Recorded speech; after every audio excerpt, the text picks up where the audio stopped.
Good afternoon, everyone. After this lecture, also you have another one from 3 to 6, 4 to 7. 4 to 7.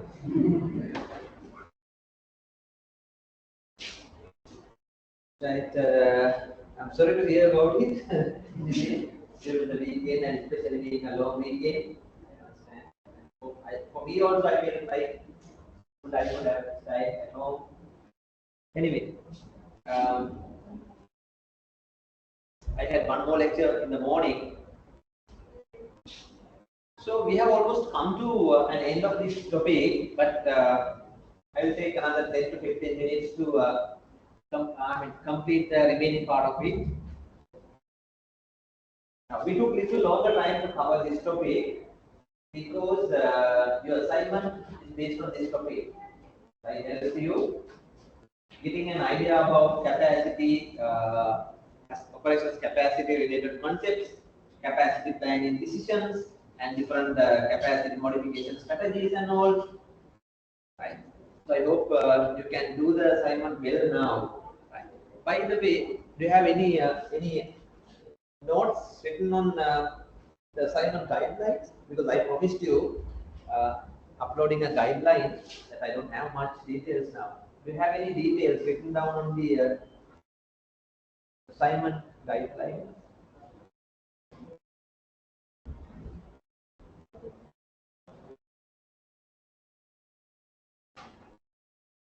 So just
I will prepare this guideline and upload. Meantime, I think you have started collecting information and doing the assignment. When is the deadline? Submit the deadline? 12th of October. 12th of October. But, we have only 3 more weeks to go. So start thinking how to work. And what is progress now? Have you contacted some organizations collecting data? Good one. And you know, you need little longer time. Get the information, summarize them into a report and submit. I mentioned in the beginning, you plan to submit a report based on hypothetical company, hypothetical data that you imagine or copy from internet. I have no other options, but you no marks.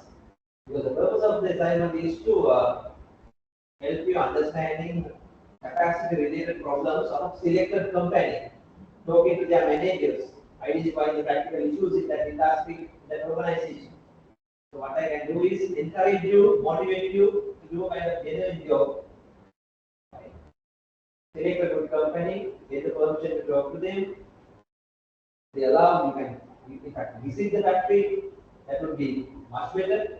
Otherwise, contact them over the phone or group discussion, maybe Zoom meeting at least, and ask some pre-arranged questions. You can think of questions, what questions to ask. Accordingly, summarize what you learn from them.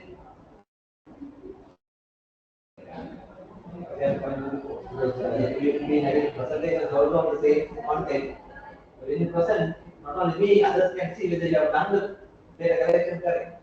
Oh, this is AI generated report, for which I will not give marks. Why should I?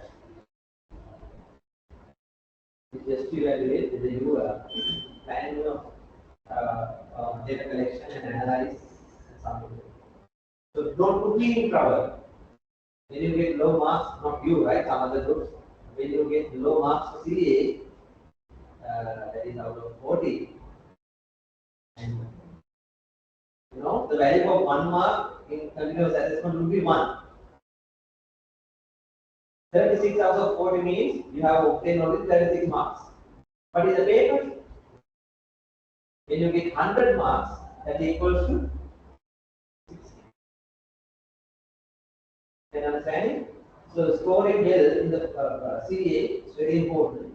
So try your level best to get and submit a good report, do a good presentation, and they have secure good marks like 38 out of 40. I don't mind giving if you have done it nicely.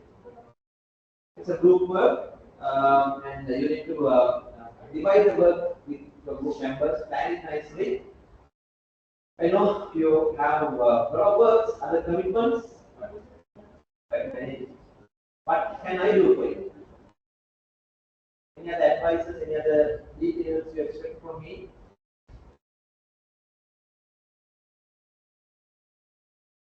Clear the guidelines. Meantime, I will upload that guideline document as well within next week, 2 days time. You start collecting data, asking right questions and other sources, and start finalizing it. Meantime, if you want to check with me on any matter, any update, you can give me a call or write me an email. If I don't answer to your phone calls, leave a message, I will call you back. That is what I can do on this. Right, we have almost come to an end because we have understood what capacity planning process is, didn't we? We discuss capacity planning process, decision making process, and then identified what are the different capacity reconciling strategies available, and these are the two main strategies: level capacity and chase demand. And under that, we identified what are the main short-term and medium-term capacity modification techniques under level and chase. In addition to that, demand management can also be used. These are the tactics we identified in general, and then these are the demand management techniques we discussed last time.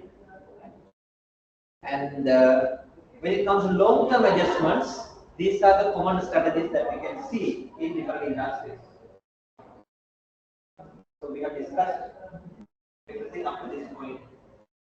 And did I explain you these strategies the other day? Well, I'm not going to spend more time on it. This is how, especially when it comes to long-term adjustments, right? Long-term adjustments, different ways of responding. And accordingly, these 4 strategies are described in textbooks. Some industries, some organizations may follow what they call Lanka strategy, whereas others may follow lead strategy depending on the nature of industry and the organization response. Right? If I briefly explain what they are, right? The first one, Lanka strategy, as you know, right? Now see, for a period of time,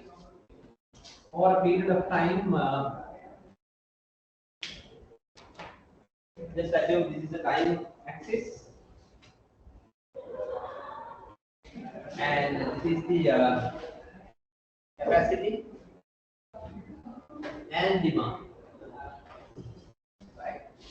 So there can be, I mean, that industry assume that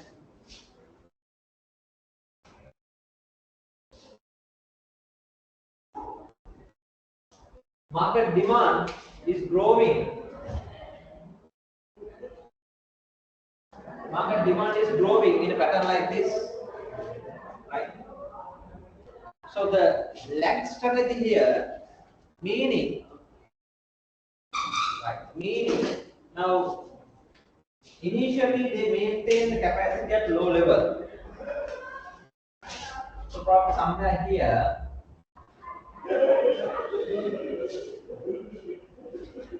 And then when the demand goes up to some level, they try to match the demand and continue at that level.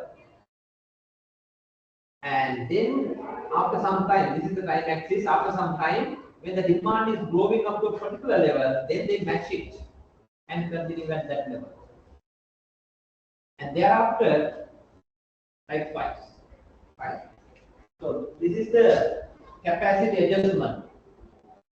The strategy they follow to adjust the capacity.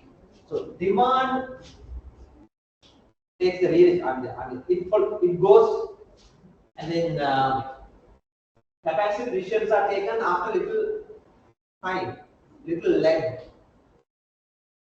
Right? They call it lag strategy. They do it purposely due to several reasons. Until the demand is certain and developed to a particular level, they don't increase the capacity. When only the demand is certain and developed to a particular level, they adjust the capacity to match the requirement. Then again, demand is increasing, but capacity at low level. They somehow manage the capacity issues using some of the short-term, medium-term adjustments that we have already discussed. So in a way, it's a defensive approach. Defensive, you know. In a defensive manner, you upgrade your capacity time to time. We call it lag strategy. Can you guess some reasons why some industries, some organizations prefer this approach?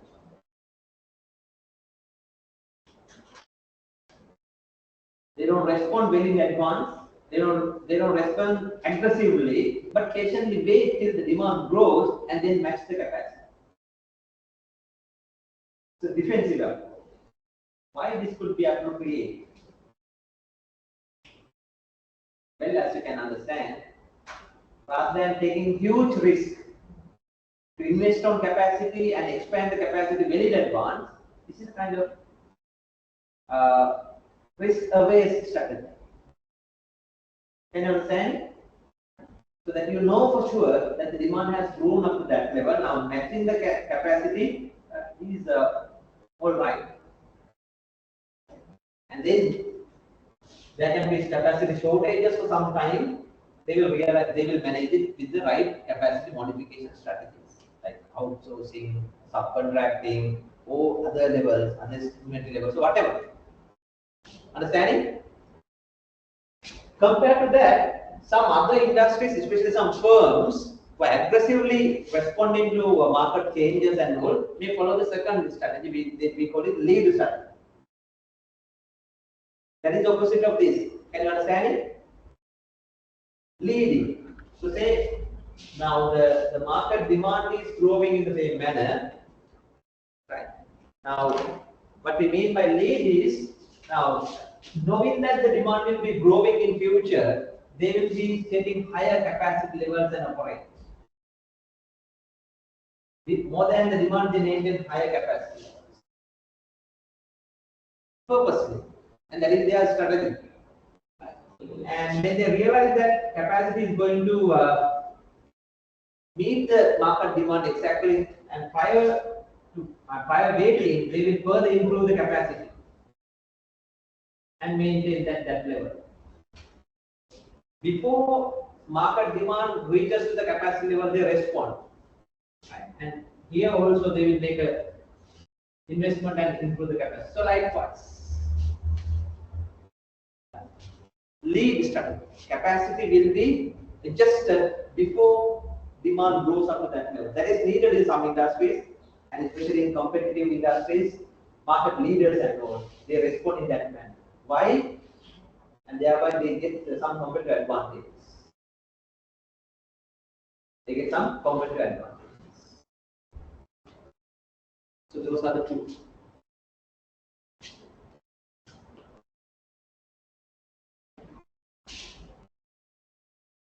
Hope that is clear. Some firms prefer the first approach, some other firms prefer the second approach. That's a strategic choice. I'm not going to discuss in detail here, but the other two match strategy in line with following the demand, right? Time to time, adjusting the capacities, maybe small chunks of capacities, right? And matching the demand. Small chunks, capacity adjustments are minor, but matching the market demand. And dynamic strategy is all about situation to situation. Organization will select whether to follow match one or the other two. So that is how different organizations can respond to capacity adjustment requirements. Accordingly, four strategies are described. In fact, you can check in the organization you are going to visit. Do they make some prior capacity arrangements or follow capacity requirements? Why is that? What are the justifications? Is that appropriate? You might suggest sometimes, no, they are very late to respond to market changes, so that every time they have a capacity problems like they have good amount of orders, they are unable to deliver. Response rates are very high. Sorry, response rates are very low, and because of the capacity issues. So you may suggest them to use some other strategies. Or else you might see the opposite of it. The company has already invested unnecessarily on capacities. So as a result, the operating cost and the operating cash flow requirements and everything is at high level unnecessarily. So you might suggest them that is not efficient, that is not effective. So you may suggest them to make adjustments following the right strategy. Clear? Write them down somewhere and check whether you can suggest something for the organization based on these strategies.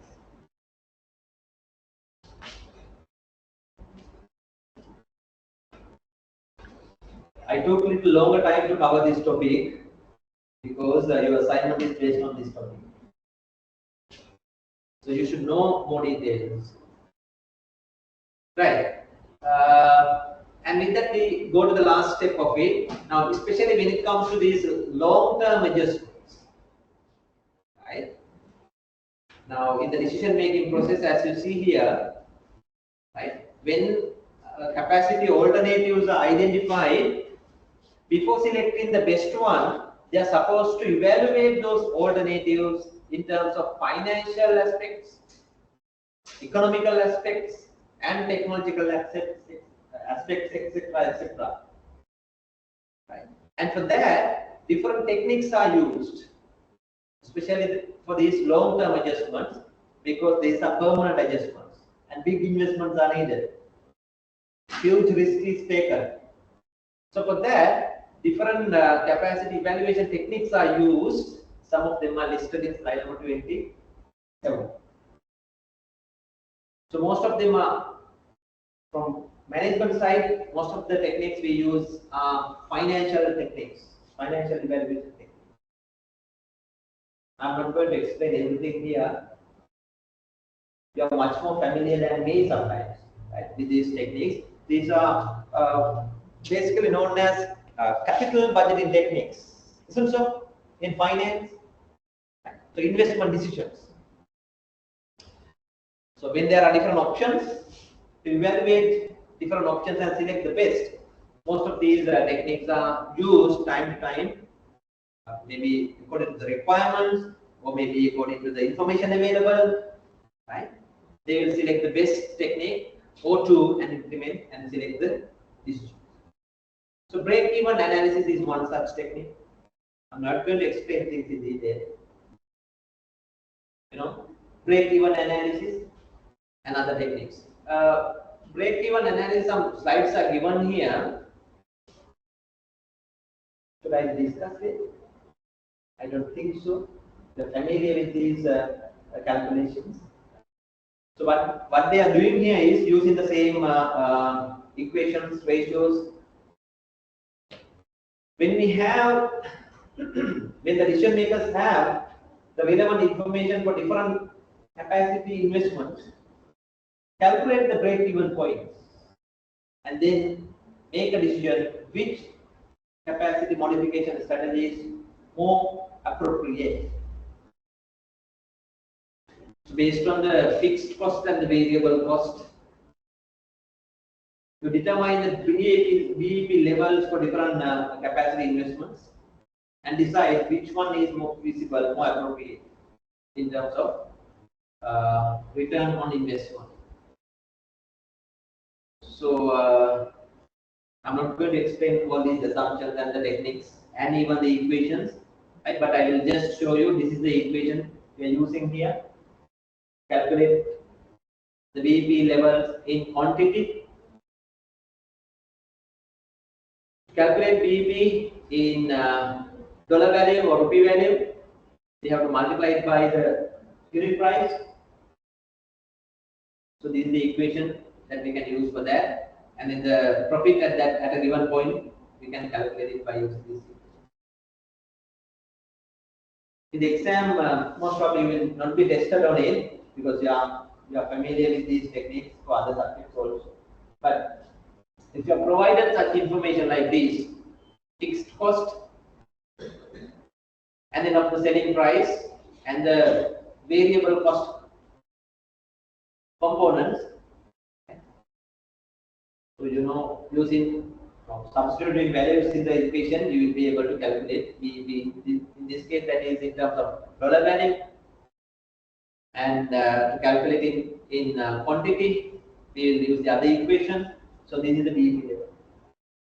So calculating BEP for one capacity option may not make sense, but when we have different options, we can calculate the BEP levels and compare and make a better decision.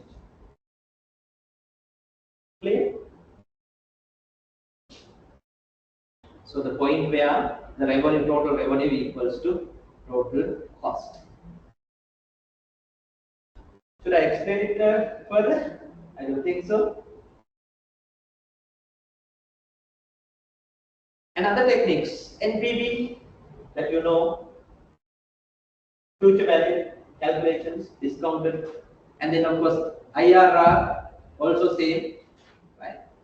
Projecting internal rate of return for a given project and compare it with the other projects and decide which project would be more appropriate.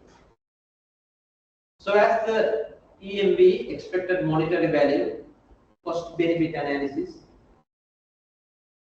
and then of course some techniques like decision trees. I will take this one and will help you solving one equation, at least one simple example here, and understand how decision trees can be used. What type of calculations will be there for this type of capacity problems. For that, the example given here in slide number 37 will be used, which is a very simple case, simple situation to understand decision trees. Are you familiar with this technique? Decision trees? I think yes. Compared to other capacity alternative techniques or evaluation techniques, this is different because in this type of calculations, we consider the final outcome depends on different scenarios. There are probable scenarios, and in each scenario, the outcome would be different. So in such case, how to evaluate capacity options under different scenario and make a wise decision, an informed decision. So for an example, as shown here, a glass factory specializing in crystal, experiencing a substantial backlog. You know the meaning now. Getting more orders, but not being able to clear them because of the capacity issues. So more backlog is accumulated. Now the firm's management is considering 3 capacity options. Option A being arrange for subcontracting. and the B, constructing new their own facilities. And third one, this is also considered in most of the capacity adjustment decisions. That is what we call no change or do nothing or maintain the existing capacity levels. What happens then?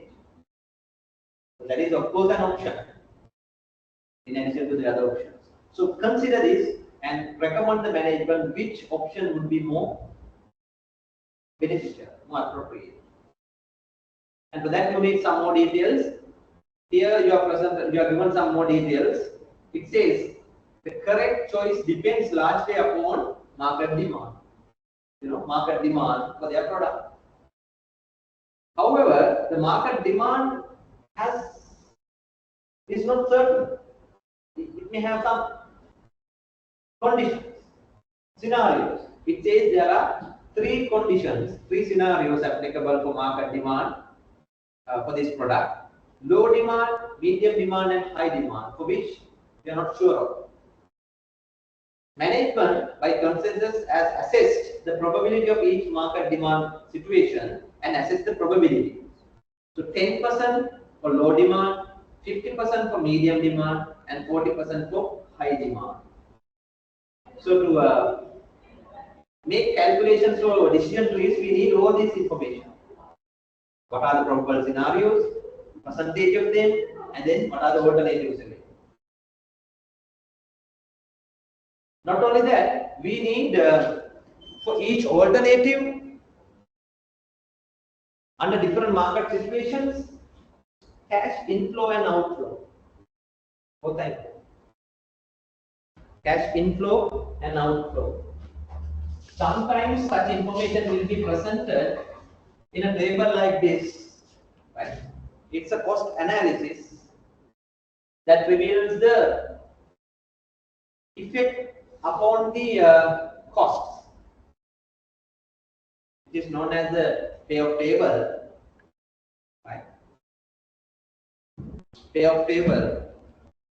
Here for different capacity options A, B, and C under different market demand conditions, what happens? The final effect of cost is revealed. So these values, let's say in millions or billions, let's say millions. This is the final effect. We call it effects upon costs. Sometimes you will be given such details so that the calculations are easier. Otherwise, what will happen is you will be given investments for cash outflow.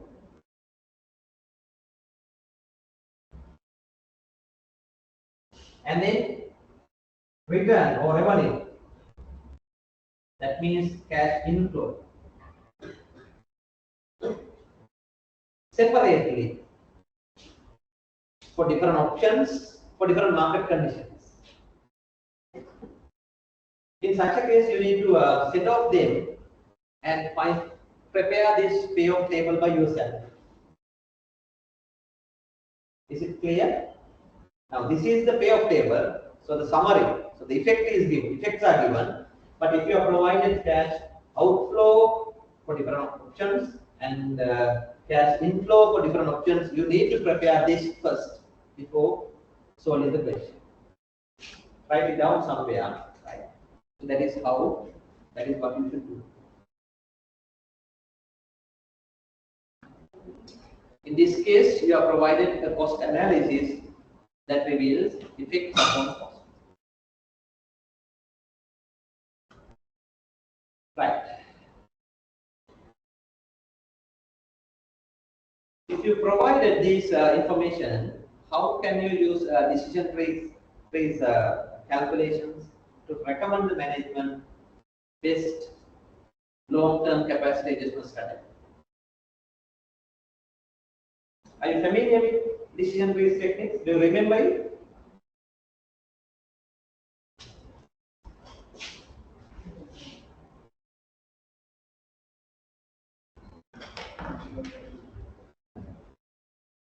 Well, We need to evaluate each of these options. Now we have three options: A, B, and C. What is the option A? Hello? What is the option A? Arrange for subcontracting.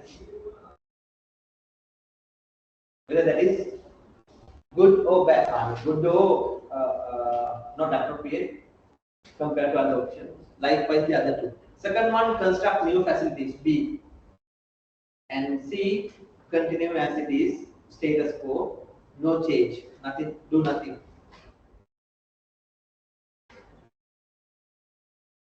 Now, to make a judgment, we need to do the calculations correct. Now, how to evaluate option 1? Well, as you know, consider this information. We need to consider three probable situations, market scenarios.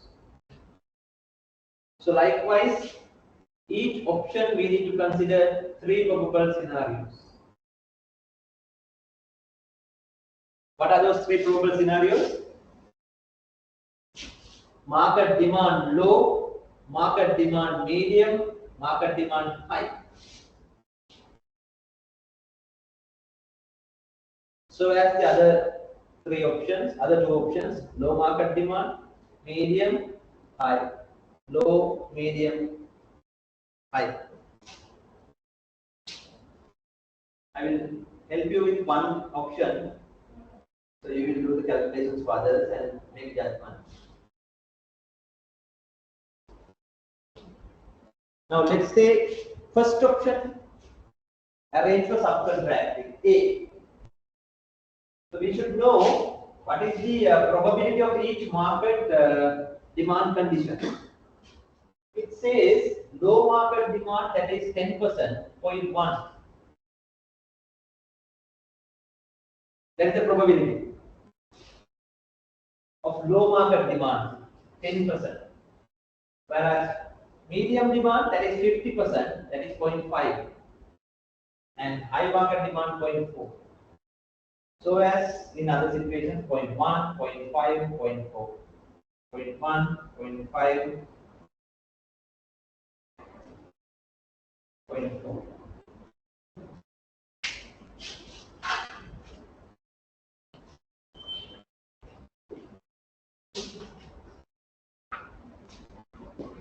If we consider the first option and the cost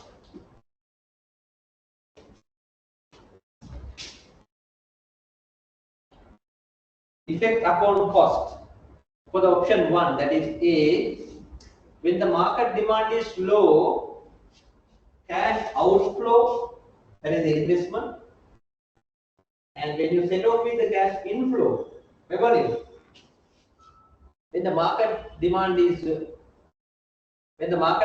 low, that is plus 10, 10 million or whatever, plus 10. Investment and return. Effect upon that is 10. Says 10. So the probability, if we consider it, that is 0.1, you get a value here. 10 into 10%.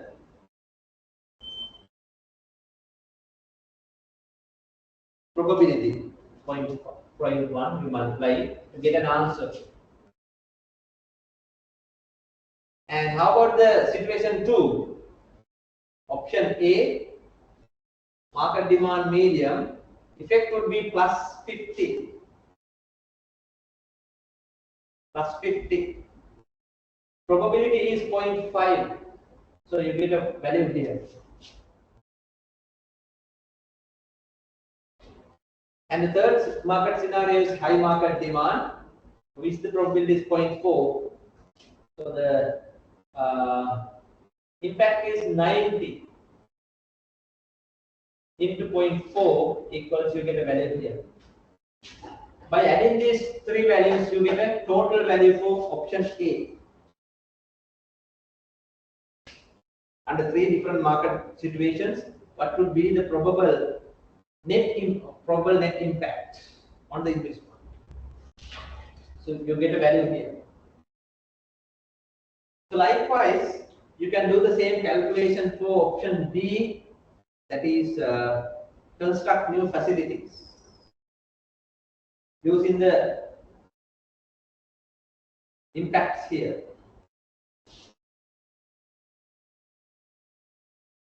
And for C, that is continuing this current capacity.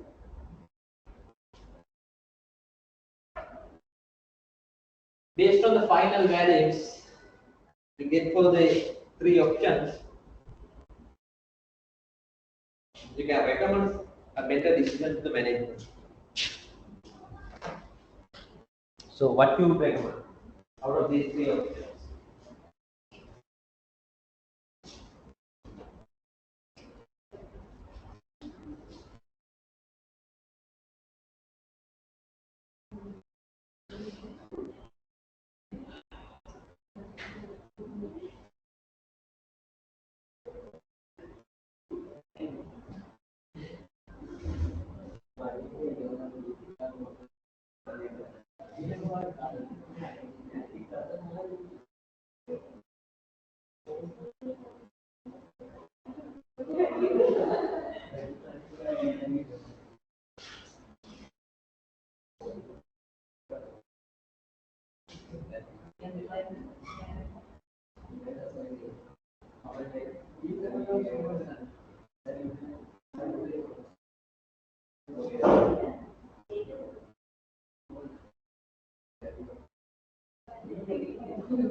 So based on the total value here, you can simply recommend the strategy, recommend the option that has the highest positive net effect. Highest positive net effect.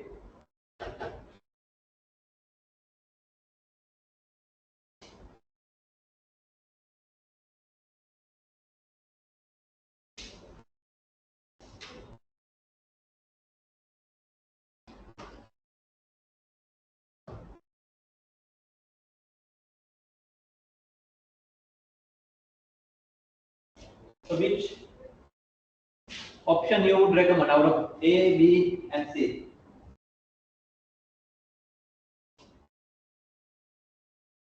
For option A, what is the value?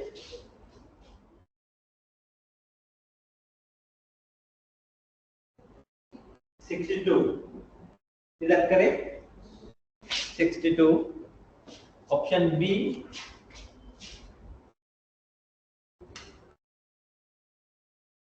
option B,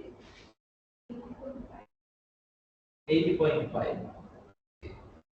And option C, that is current capacity level.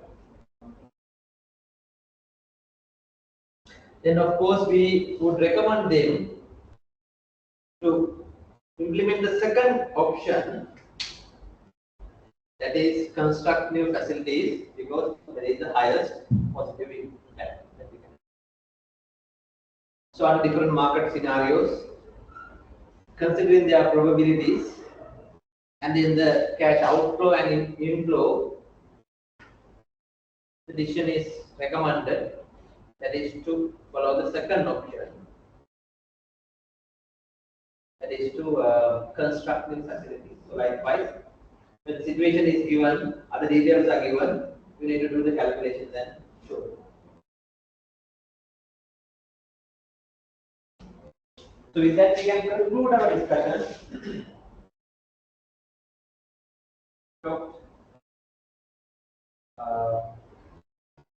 lot of things about operations capacity, capacity management decisions.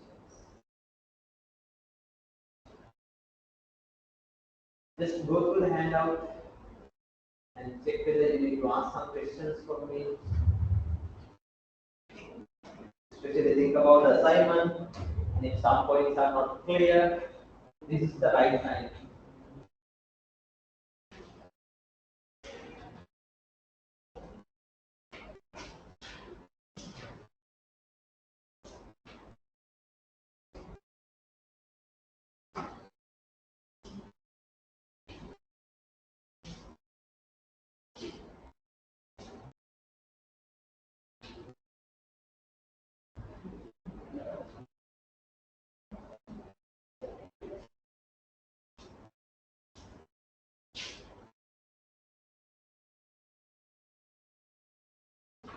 I'm repeating sometimes for decision trees. Now, the investment decision, investment related information, cash outflow, and then cash inflow. If they are given separately, we'll have to set up them and prepare this type of summary table, cost analysis table, before doing the calculations for decision trees. In the example, it is a direct way of table given so that our calculations are easier.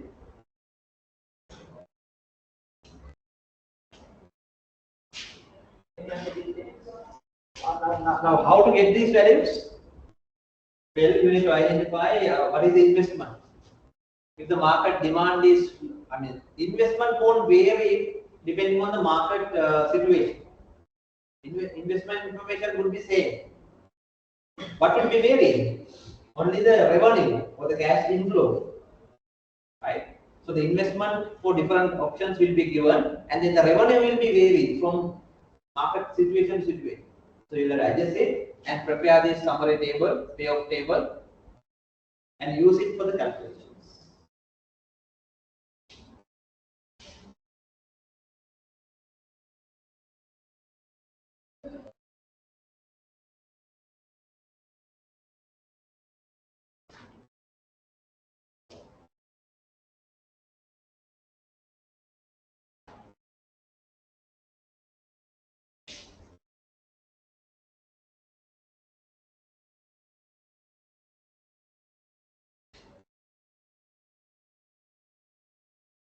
Any questions?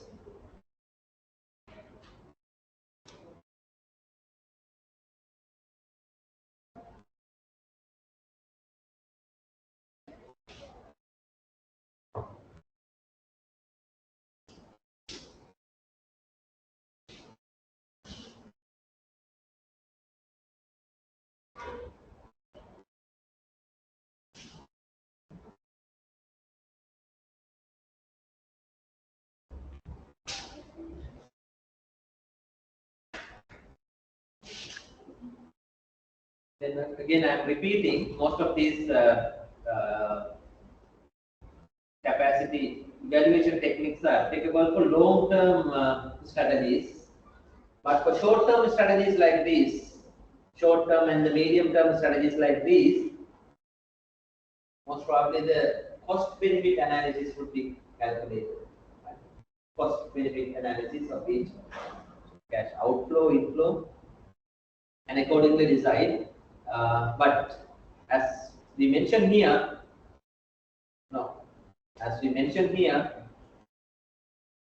the best strategy, best alternative will not only based on the financial aspect of it. They need to consider the other aspects like economical aspect, technological factors, whether those alternatives are possible, and then select the best capacity alternative. Technology side, whether that is feasible and appropriate, And economical side, it is reducing the operating cost and all. Any other doubts? No? So we can conclude this topic then. We discussed about operations capacity, capacity measurements, measurement related concepts and ratios.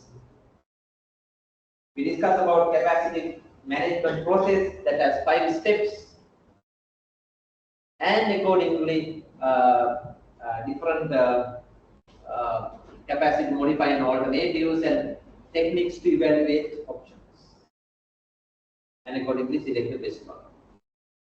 Meantime, we also discuss other capacity related concepts like this.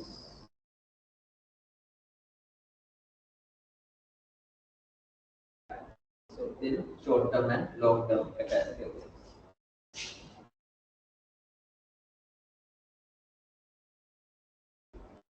Any practical problems you have?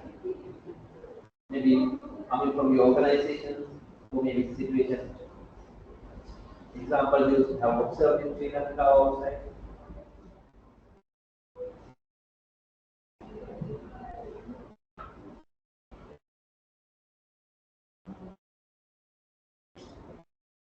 Yes.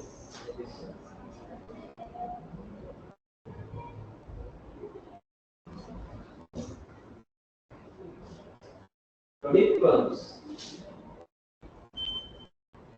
Audit firms, what are the main capacity problems you have seen, have observed, you have experienced? Audit firms. Shortage of staff, because they were serious.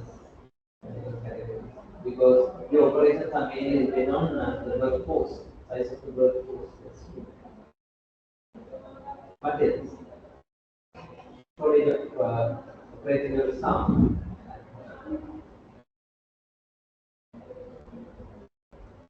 Yes, that is one thing. Number of workers, and how about their capacities and then training level that, because when they join initially as trainees, their operating capacities are relatively low and low. When they are educated on different techniques, methods, and everything, their capacity can be improved. And then what happens after the training? Then they will learn. Then again, you have to face those situations. So you may have numbers, but not the capacity required. So you as managers will have to find ways to manage capacity requirements.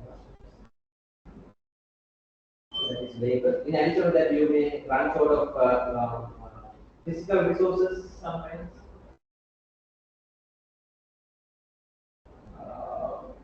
Laptops and various other computers and devices. And more than anything else, now what has happened is most of the operations are now automated. So when you lack of systems and other things that can help you improve your capacity levels drastically, when you lack of such investments, in systems, in technologies, you may have some capacity problem. Can you understand? So to overcome this, one main technique would be purchasing the right systems, implement them effectively, so that you can overcome capacity problems with the support of technology. Can you understand it?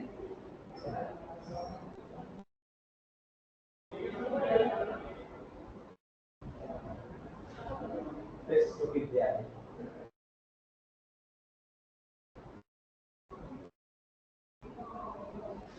Right. If you don't have any other doubts, let's move to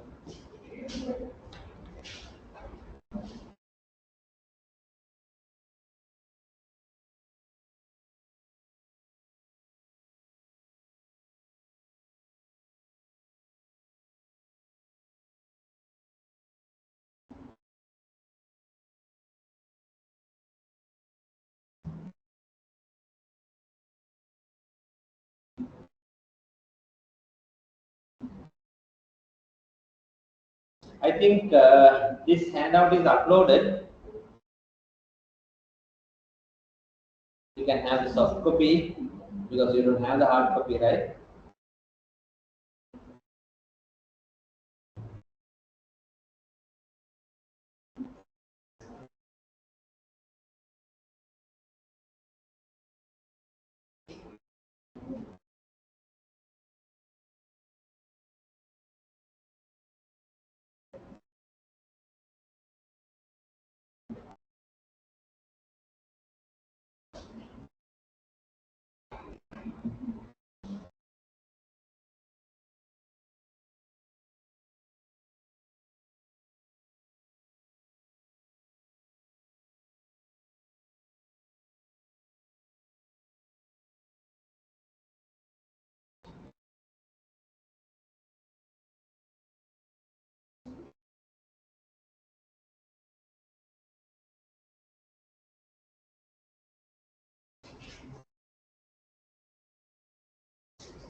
Any problems? How are you going to spend the next 2 hours or so? Do we have a break in between? Or break?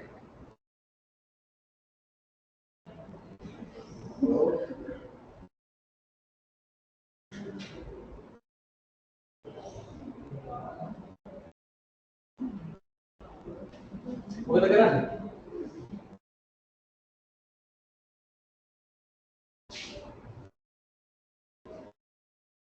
take a break now and come back, or take a small break somewhere around 1:30.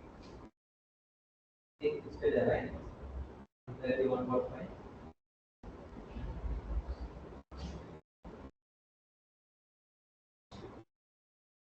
This is not a difficult topic to understand at all, right? But an important operations management decision, an important business decision, business in any industry, that we title as location strategies, or commonly known as facility location planning, location strategies that are important for any business. In this topic, we try to understand the importance of location decisions for business from operation side mostly, and from the business management side. Uh, what are the location options available? Right. And then for global businesses, when selecting location, what are the key factors to consider, key considerations? And then identify how to make the location decisions, what steps to follow and all. For services, should we consider the same factors or some other factors when locating, that we will discuss. And then of course, evaluating different location options and selecting the best. What are the techniques available? That we try to understand. Do you have an error with you? We have. Find it from the list. Yeah.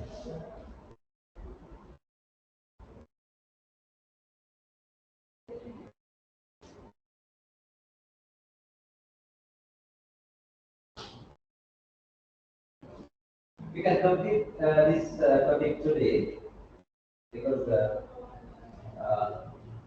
I have released the content and only the important aspects will be shown. More important aspects will be highlighted.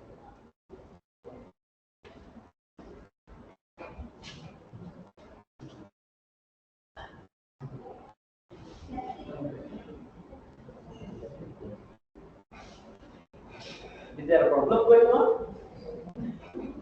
Galle topic, then.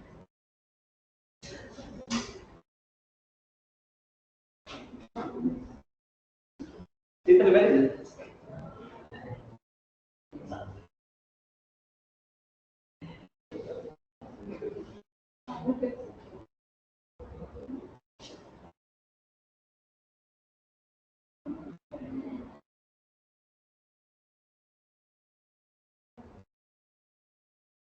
This is very simple to understand. Location strategies. The simple idea is that now for business, they have different operations facilities to be located at the right places, right?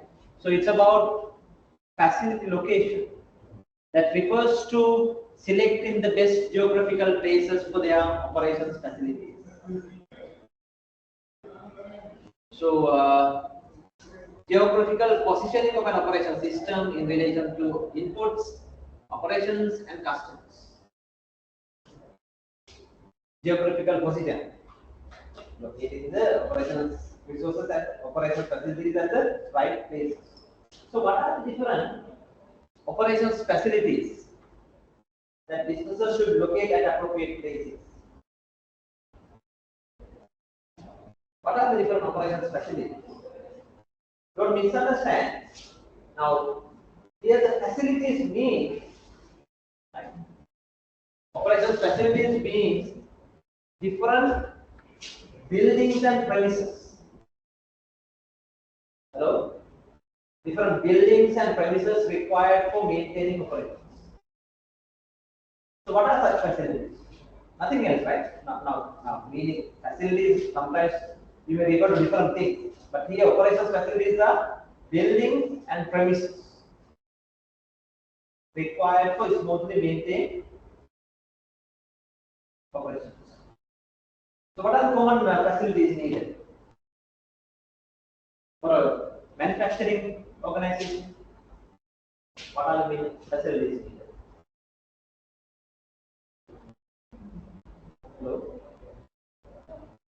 Manufacturing business producing products. What are the main facilities needed? Just now, what I mentioned to you, it came there, right? What I explained as facilities. 1 minute prior to this, what did I explain as facilities? In operations facilities, what we mean by it? None of you written down anything. I know.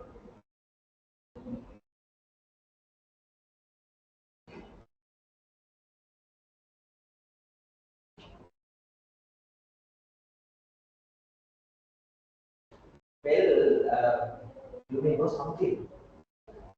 You have some ideas in your mind.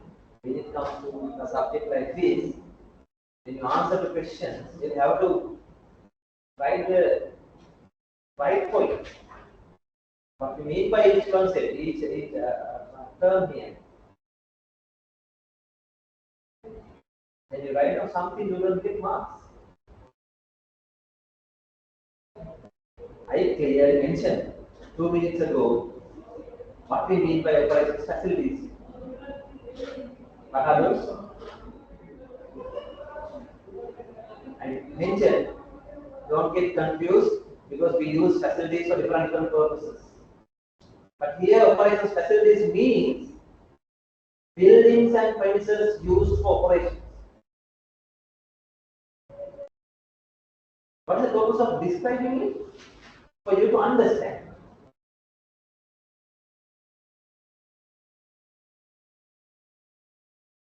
So, operations facilities means buildings, premises used for managing operations. That means creating products, store them, and distribute them. That is, those are the operations. In case of services, facilities, that means locations and premises used for create services and deliver services. So the question here, in that case, what are the key operations facilities to be located in case of a manufacturing business? Producing products. So what are the key facilities? I'm asking the same question.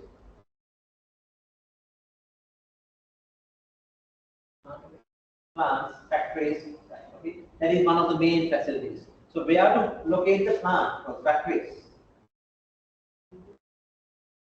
The factories should be located. The plants. Right now. One main type of facility is required is the factories. Right.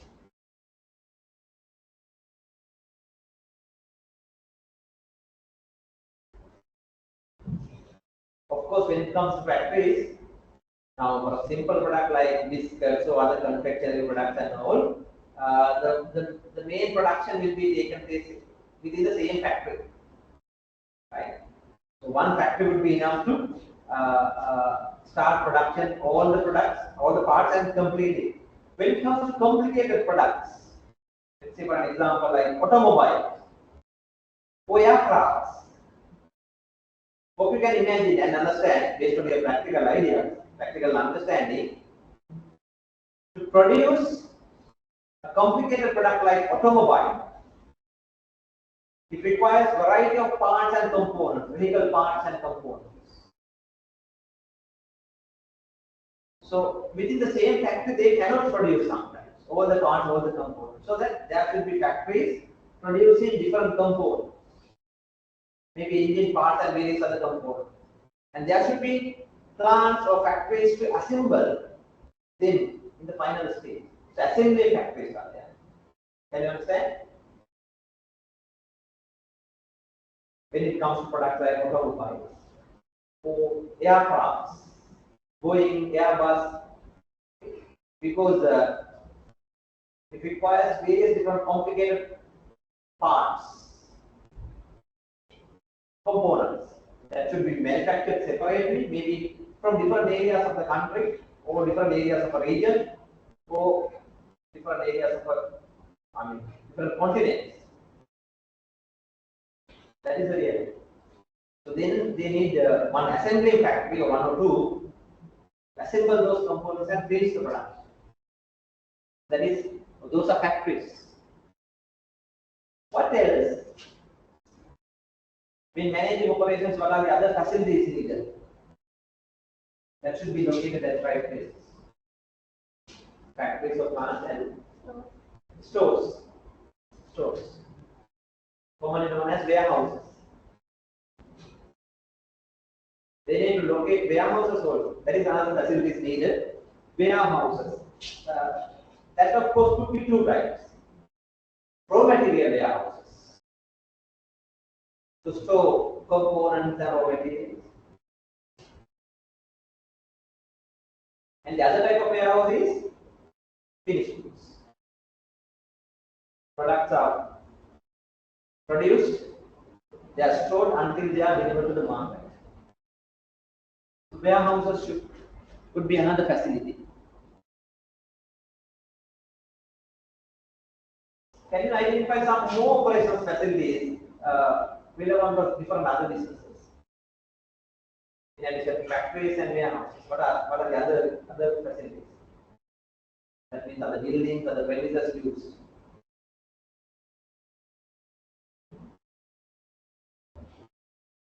How about distribution centers? You know, DCs is what they call it. If they involve in distributing the product as well, they call it DCs.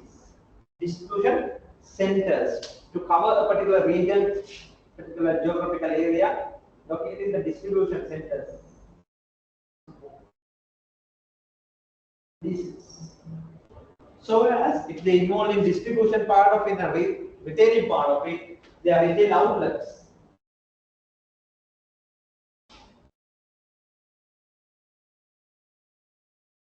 Where they sell the products. Customers can come, check the products and sell the likewise. So those are the main operations facilities needed. In addition to that, customer service points are also needed. Service centers. Let's say service centers. So those are the main facilities needed for products, manufacturing industries. How about for services? Create and deliver services are facilities needed, buildings and premises. Yes. So depending on the industry, maybe say for example, banks. Yes, the head office, regional officers, and the branch network. Isn't so? And then of course some other places like ATM machines, they locate isolatedly, right? Expand their services. Can you understand it? That is about a bank. Head office, regional centers, and then the branch network, and then ATM centers. How about supermarket as a business, retail business? Here in Sri Lanka, we have Apico, Hills, Carriers. What type of facilities needed for them?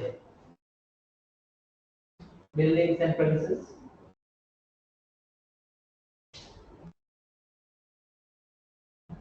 Anyone involved in auditing such clients?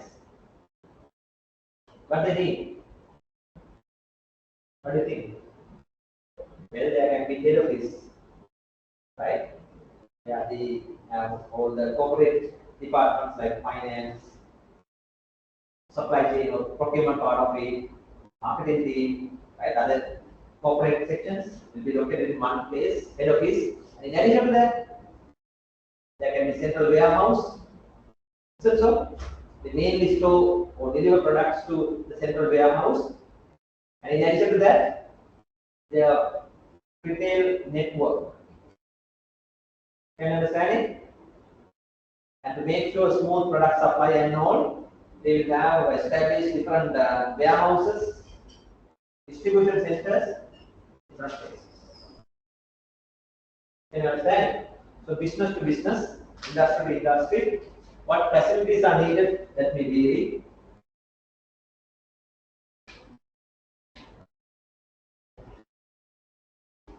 We are highlighting the operation side of it. So, location decision or location strategy is what? Very simple. Deciding where to locate it. That's a crucial decision. From operation side, from business side, that's a crucial decision. Where to geographically locate these facilities.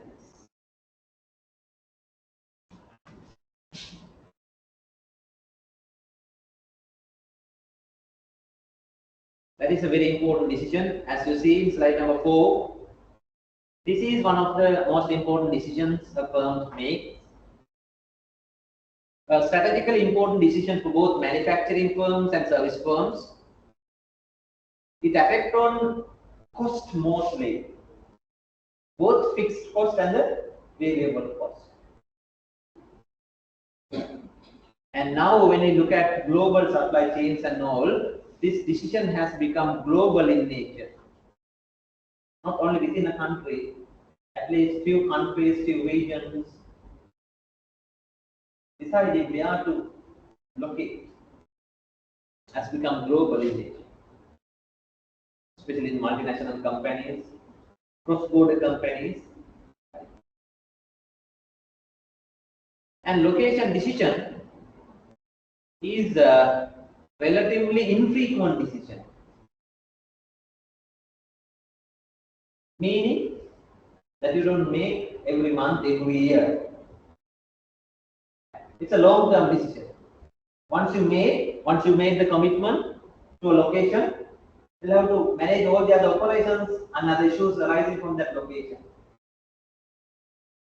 So that is why that decision should be made very systematically, carefully, and that decision is called location strategy.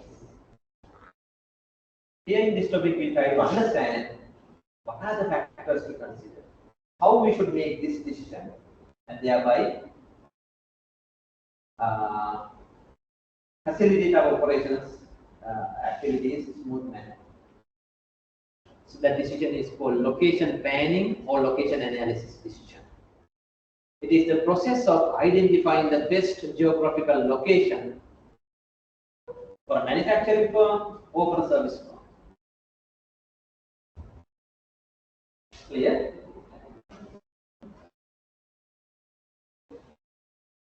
The best geographical location.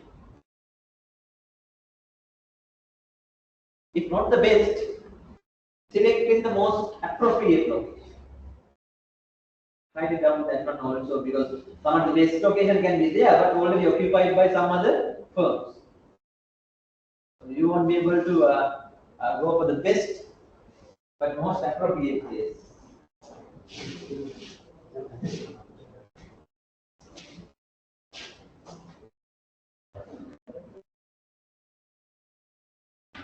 selecting the most appropriate location.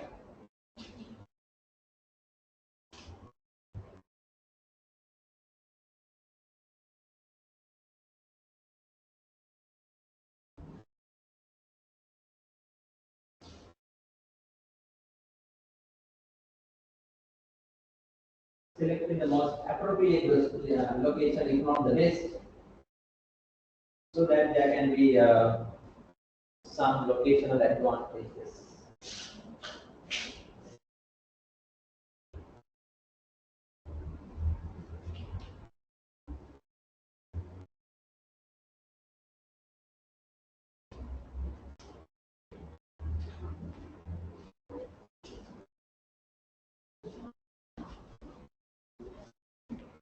So, even when you answer some questions coming from this topic, you better mention this.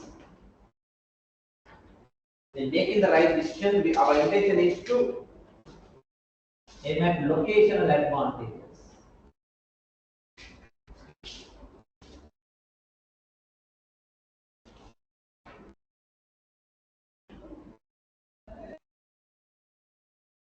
And this right. The purpose of location strategy is to select the best location that gives us best locational advantages for operations as well as for the business.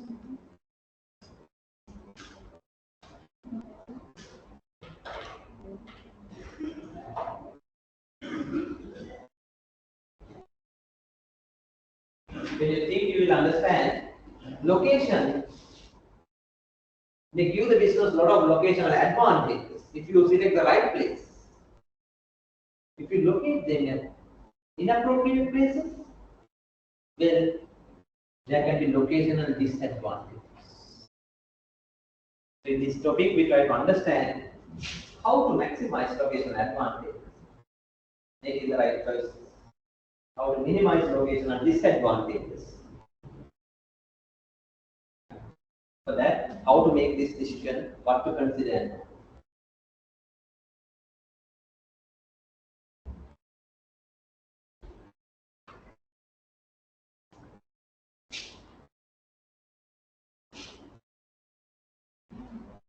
I hope you understand what I mean by locational advantages. So the advantages because of the location.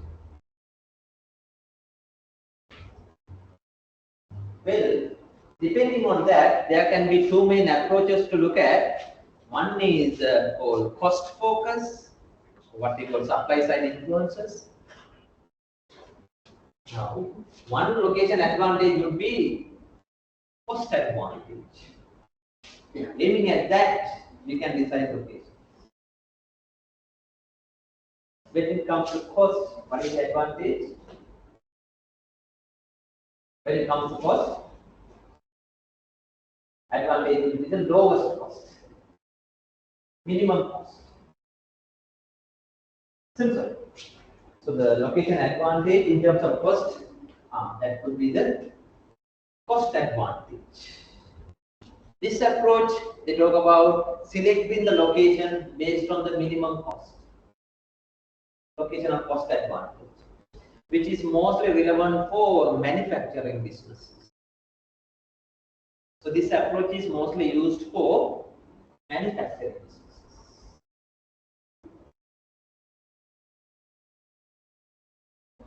Location is a major cost factor. We'll discuss in detail. Now, when it comes to cost, it is both fixed and variable cost. The cost, both fixed and the variable cost, should be considered, and location decisions are made for mainly for manufacturing businesses, considering this as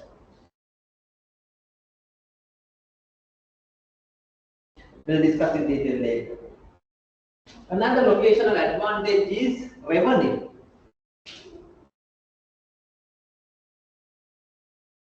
revenue, because location is a major revenue factor too. That means from location to location, the amount of revenue you can generate will be varied. And especially this is applied, or this approach is applicable to service organization, service facilities, like service outlets, showrooms, branches. So location to location, potential for revenue would be varied. So considering the demand side, such location decisions should be made. Consider the revenue.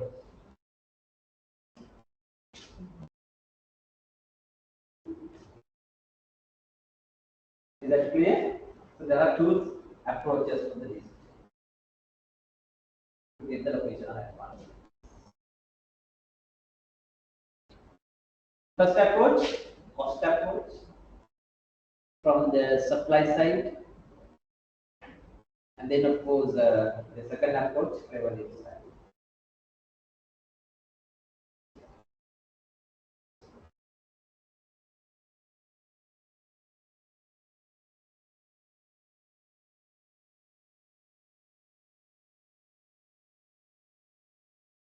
If you forget all of these things, and you as an individual, you as an entrepreneur, if you plan for a business, and if you want to locate your facility somewhere, practically how you would make that decision? How we all make such decisions? Where to start our business? Small businesses. Initially, do we have to get space to consider? Probably not. So most of the businesses, as we see in the market, as we see in any country, they may start at any place that is available for them. Maybe a retail outlet, small shop, they may put up a small building nearby their houses and then start a retail shop. So as other factories, they may go for space available for them at the lowest possible cost without thinking much about other aspects. Isn't so? They locate their business without considering much aspect or different aspects, but a convenient place to them, available place to them. But the issue is then what?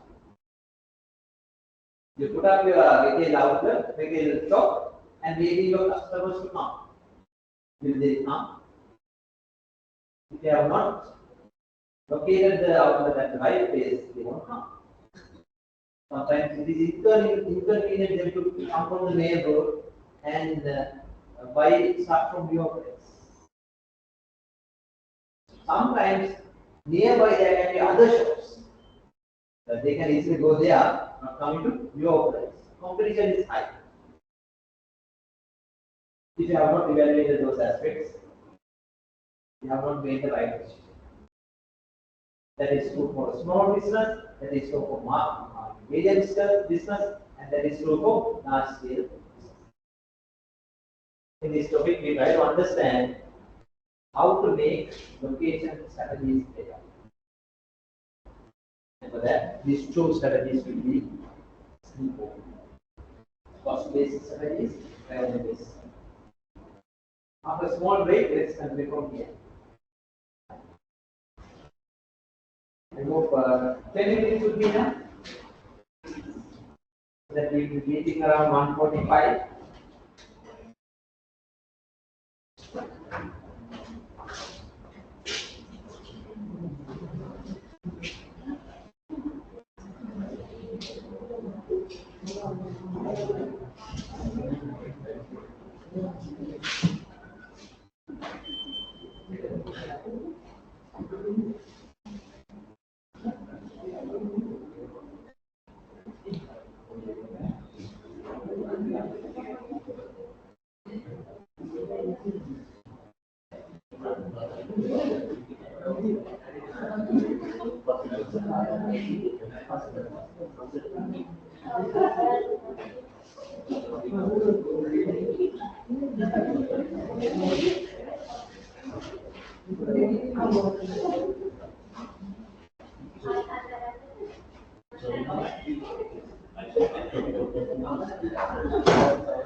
Do any one of you have a normal phone charger, not the C type?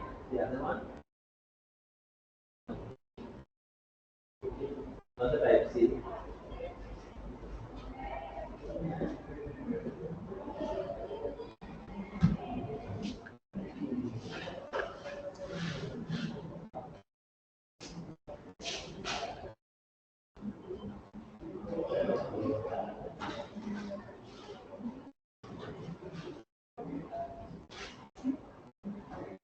Right. Thank you for coming. What will you little long time? So in this topic, we need to complete as quickly as possible. So we understood when it comes to selecting locations for operations facilities, there are these two approaches. First focus for mainly manufacturing businesses, manufacturing facilities, and the revenue for service facilities. Now, can you think a little further and give me some examples? Like, what are the different costs? Revenue cost aspects, fixed and variable. What are different cost aspects that may be different, that may vary from place to place for operations facilities? What are the different costs?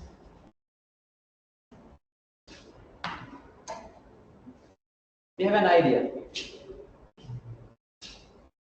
From operation side, we understand when you talk about cost, that is two types: fixed and the variable. Now, fixed cost you can understand, that is the cost of land and the cost of construction. Does that vary from place to place? Does that vary from place to place? Land cost? Yes. Cost of land? So that fixed cost, initial investment. So they need to look for a place where the fixed cost is appropriate.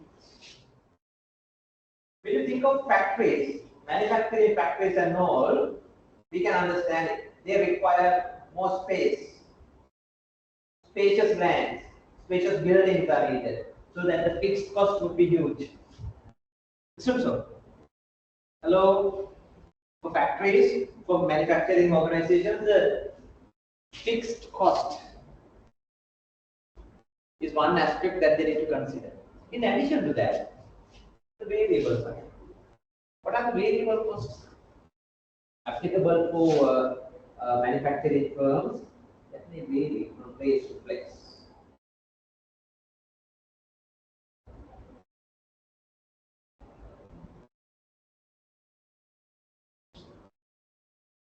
What are the variable costs?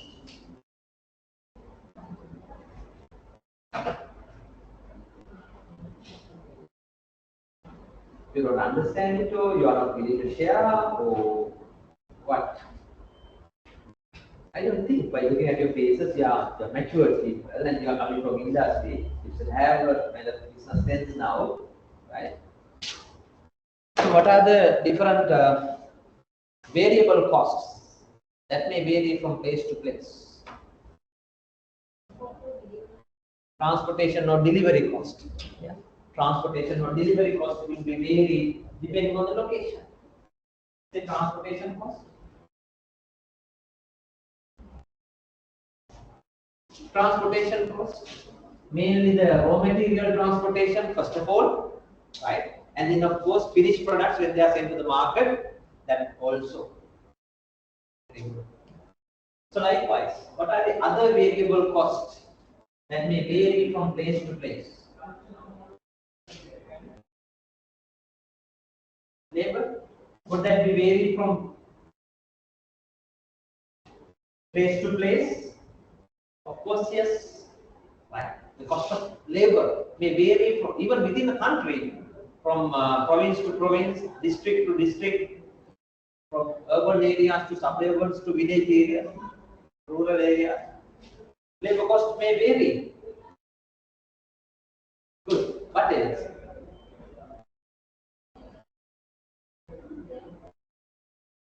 the rent of the place, right? Or if it is on their own location, right?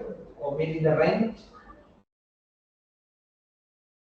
would that be varied? Yes, right. So in addition to that, now under now not only within the country, right? We have to now check with different countries, different regions, and in that case, one of the main variable cost would be energy. Energy. Right. You can think of the energy requirements of a manufacturing firm and the garment factory too. Porcelain factories to tire manufacturing or roofing products. Those are the factories that require huge amount of energy. Have you been to such places? Cement manufacturing, roofing products, tire manufacturing. The energy consumption is huge. So you can understand it from location. When you take within a country, that won't vary, but from country to country. So accordingly select the location. Thinking from the supply side issues. This is what we call cost focus. Cost focus.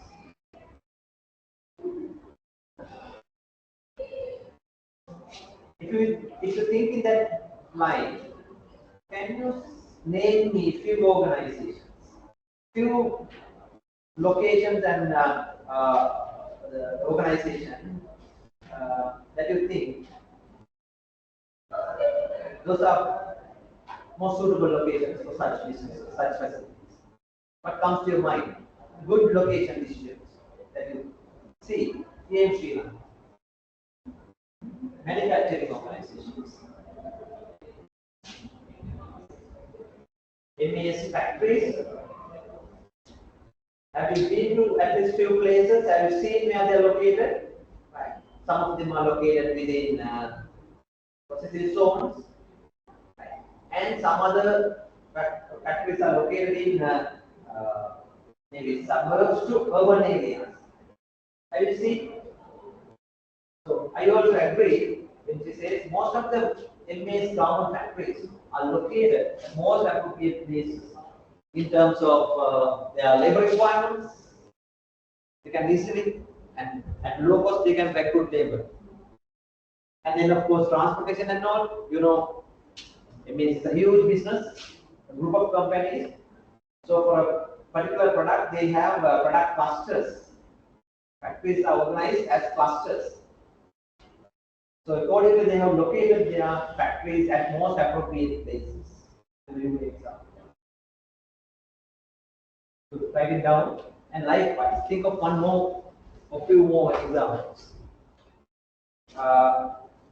When we think of MES within Sri Lanka, finding the appropriate sites, they have done a good job. They have made the right choices.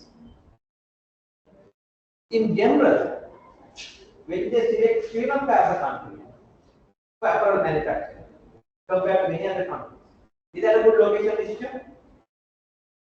What do you think? Not only site-wise, even country, right? Have they made a right choice here? As a location, Sri Lanka is that advantageous? Yes, that's been. That's of labor cost, we had an advantage here. Right. In terms of material supply, fabric and various other material supply, right, we have enough suppliers.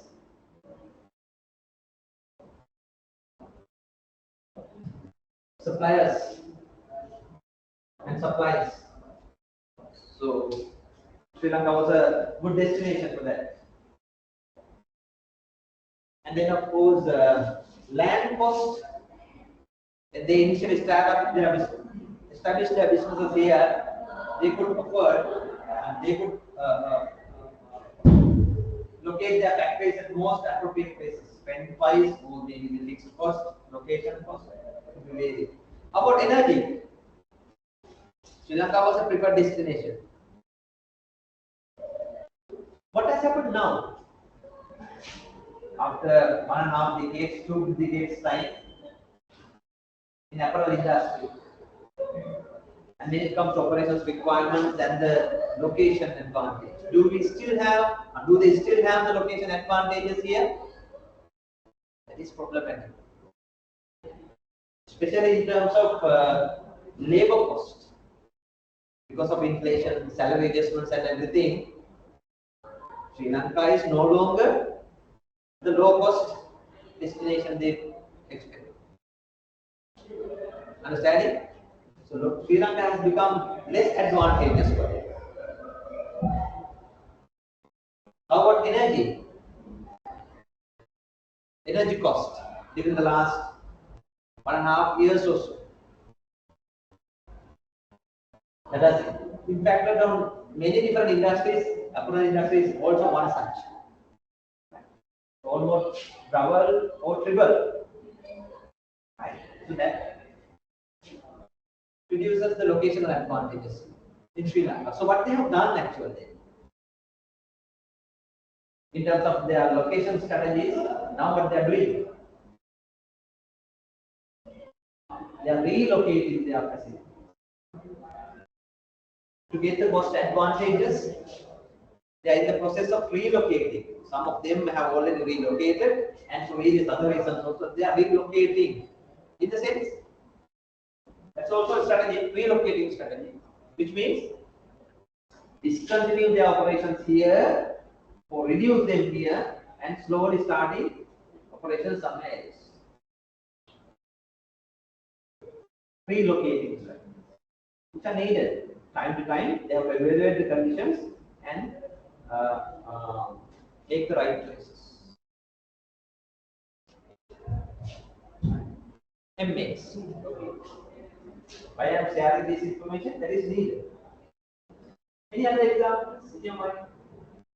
Manufacturing organizations, test locations. Some good choices.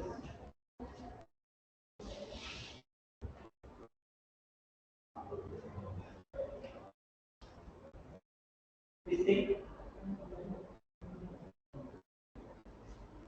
Hello. Yeah, please.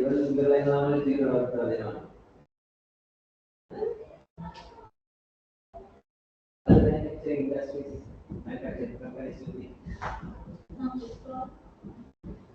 I will consider your example on service category later. Right? In restaurants, we see manufacturing, food preparation and all, but many restaurants are considered as services. Right? So more than cost for when locating services like restaurants and hotels, this is the most applicable approach. What is it? Remote. So some manufacturing special field is which business and which factory, higher manufacturing. They are located now. So we will consider that as a good location. What kind of location advantages they have when it comes to higher manufacturing? Within close to Colombo, not the metropolitan area, but urban area. We consider that as a kind of good location for such a manufacturing facility. Probably good old days, probably when they started initially, that has been a good location. That was a good location. But now, even more the other environmental regulations and all, then limited space available if they want to improve the expand the capacities and all. I feel like that would not be the most suitable location for a factory like higher factory. Hello? For carbon CBL, Manchi factory. So do you consider it as a good location? Okay, that has location advantages. Okay, I do agree with the example, right? So just think of some reasons why Kottawar factory location would be more advantageous for business like business.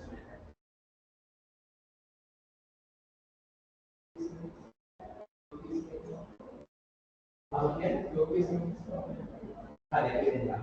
They could have CBA location advantage. Close to highway entrance. But the initially located before highway was constructed, right? By then they had some advantages also. So what are the location advantages you identify? Distribution part. For the manufacturing also there are advantages, but more than manufacturing, it's important for them to distribute their products island wide. And for that, locating the factory close to the commercial hub of Srilanka, that's Colombo. And that they can immediately deliver within few minutes, few hours time. So that's the location advantage when it comes to distribution. So as for Melbourne, they are also one number away from Colombo. That they can easily transport their finished products. That's the location advantage. Well, when it comes to business manufacturing and more, what are the main ingredients, materials needed? You know, flour, oil, butter, sweeteners, flavors, right? So such materials can be easily transported to their factories when they are close to Colombo. That's because there are advantages. You understand? So they have initially located at there. Those are family businesses, right? Some of the Sri Lankan family businesses, there are good examples for good locations, favorable advantages for it. Agree? I mean, we think from operation side, whether those locations are advantages or not. At the same time, so there are advantages, there can be disadvantages also. Say for example, now Melbourne, that's a spacious building there and the spacious land available. But if they want to expand their facilities further, do they have enough space? That is problem. They won't be able to further expand their capacities, further expand their buildings, because there is a limited space. And initially it was industrial area, now more residential areas. Very difficult, and however the land cost can know. Acquiring more land and expanding the business would be huge challenge. So we need to look for some other place. Can you understand? How about the labor cost standpoint? Factories like Medical factory for tower, civil factory, good old days, yes. But now labor cost has been, their charges and all has been. So there are advantages as well as vocational disadvantages.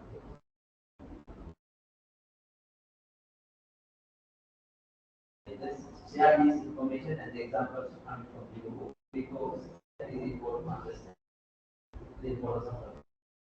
Some of the examples. Tea plantation, are they a good example? Where they are located?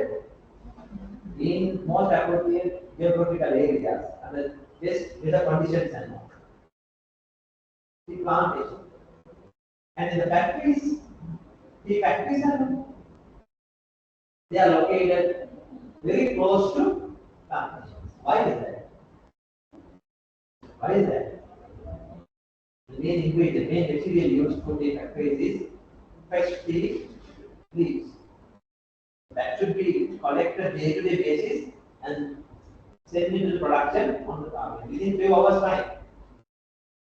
And that is why the factories are located sometimes within the plantation, or within the same area. So those are two different.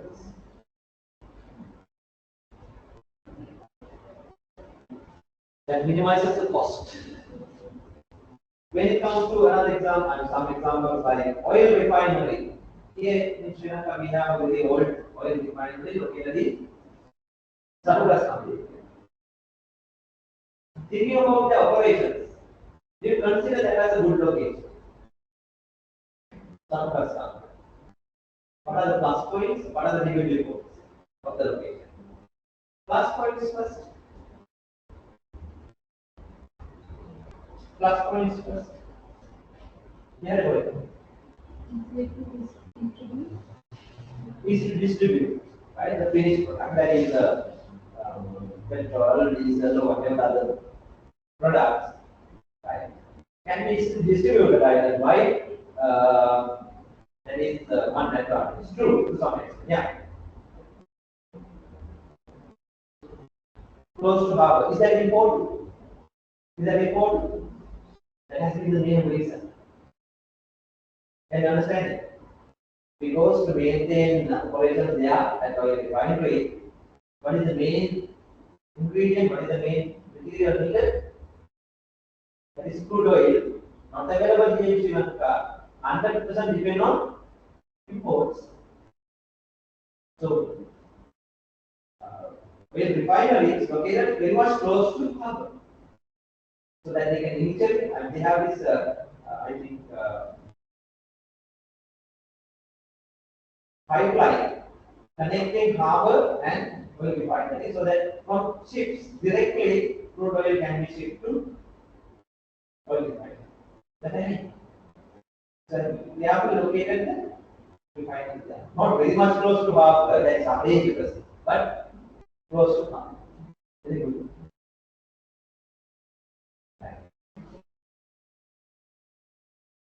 Initially, that was a kind of land, land, no residential areas close to it, because that is important. As a part of this oil refinery process, a lot of harmful emissions will be released to the environment. Should we consider about this when locating? We should consider it and locate at the. Can you understand? Now let's go to power plant. As a business, as a operations facility, that involves in generating electricity using coal. So they consider several locations in the country and finally located in North Shore area. And then they told a very good location from the to a great extent. What are the plus points you think for coal power plant? Why a location like North Shore would be appropriate?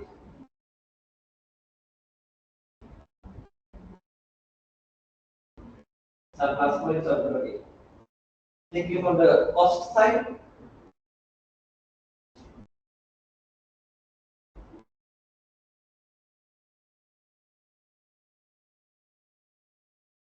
do they require spacious lands?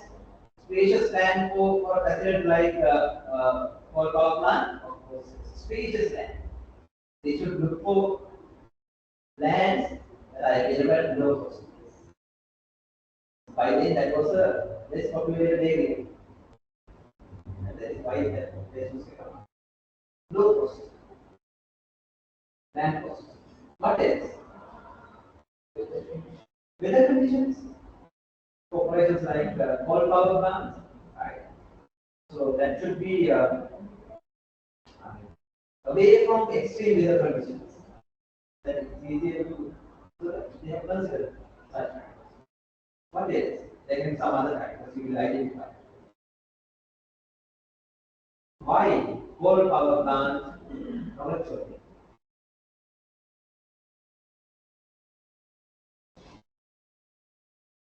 Non-residential area, not so populated. What else?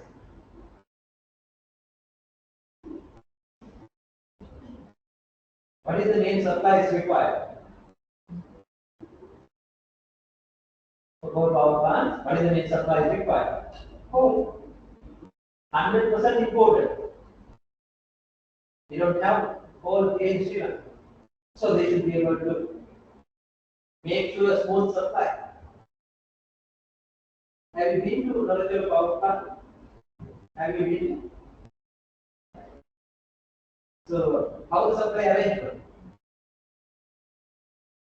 Directly from ship to a forward kind of arrangement, and then from there to the warehouse through a belt, conveyor belt.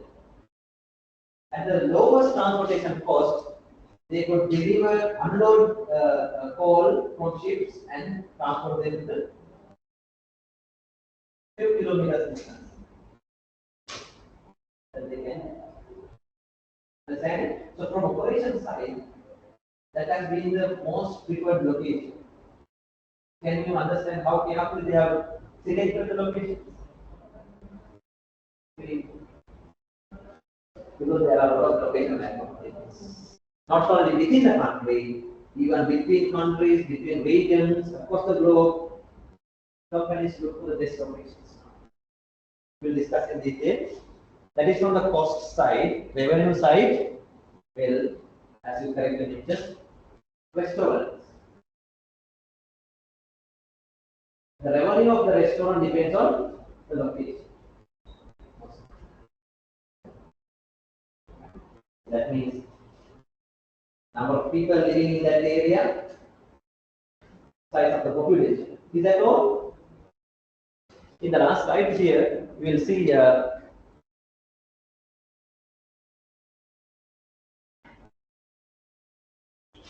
cost focus, mostly relevant for manufacturing firms, various different tangible costs and intangible and future costs.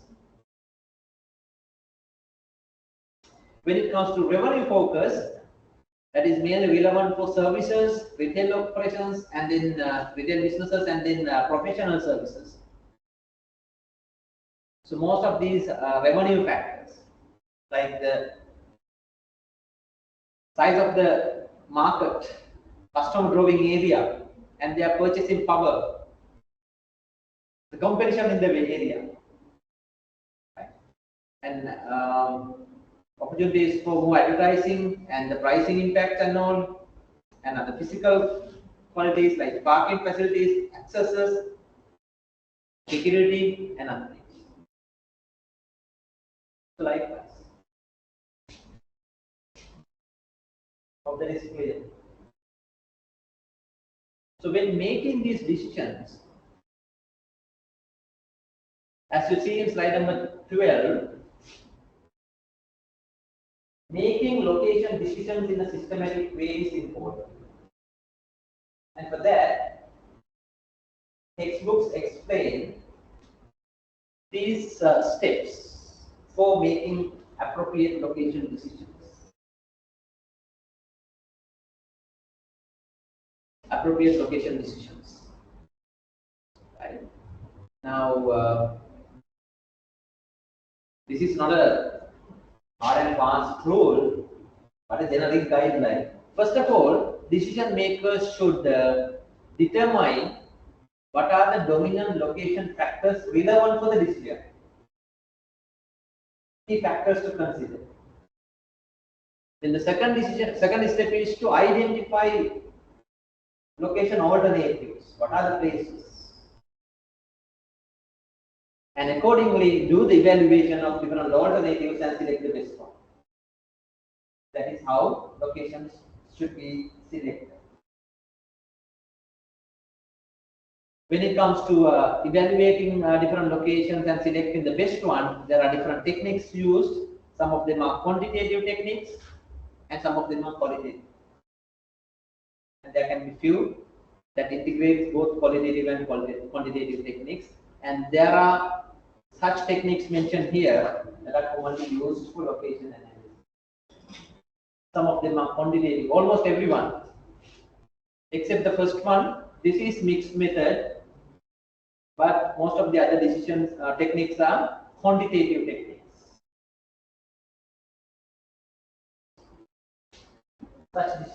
Such techniques are used for locations. We'll discuss few of them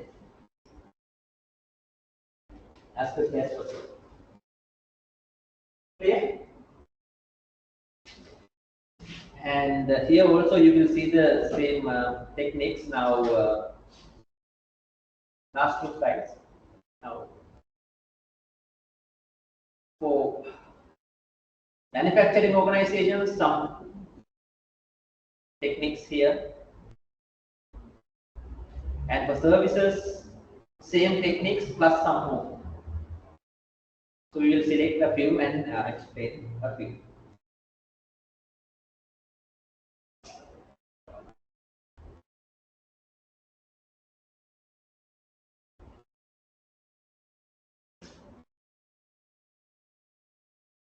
Since this is a very important long-term decision, in your opinion, who should involve in making location decisions in a business? Who and who should involve? What do you think? When deciding locations, who are responsible? Who make decisions?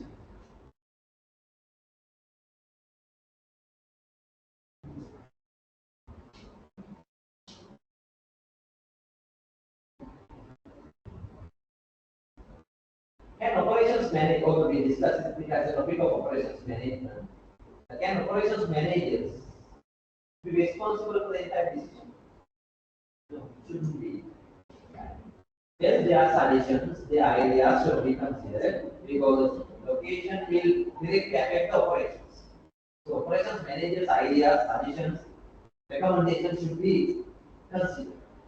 But location is a strategic decision, a long-term business decision that should be decided by the top management. Top management. Especially the managing director, chairman, and other director board members, plus finance managers and other. They need to evaluate it. Can you understand? So it's a business decision, strategic business decision that should be taken by the top management.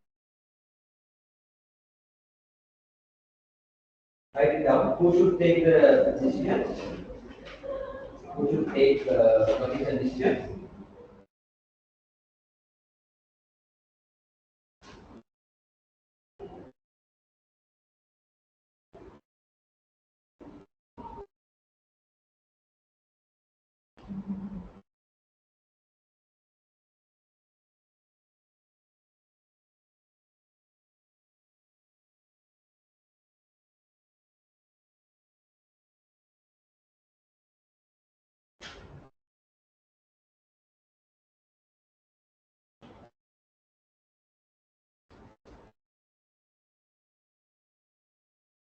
Responsible for location decisions, mainly the top management, considering the suggestions, recommendations of operations managers and other experts.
So if the board of directors and the top management and other managers are responsible, why should operations management worry about it? Why should operations managers worry about me?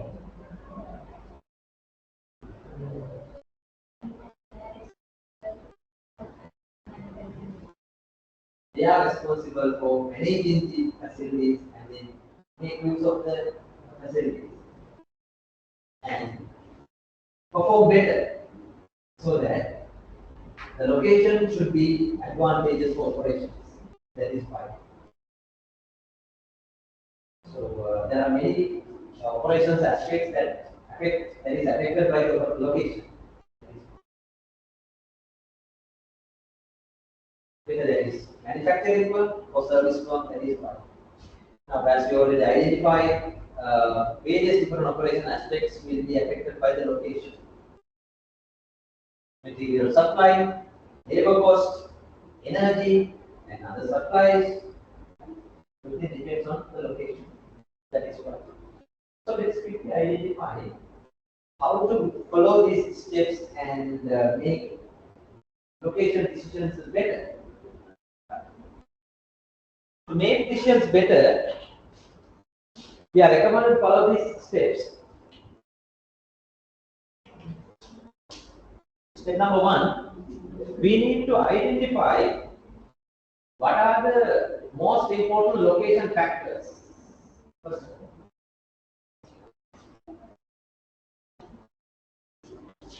what are the most important location factors? We call them dominant location factors.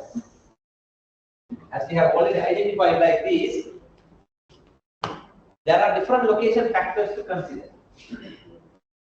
But the simple truth is that from business to business, industry to industry, the location factors are different. Right? So decision makers should identify what are the location factors relevant for their business. Is that clear? So from business to business, location factors are different.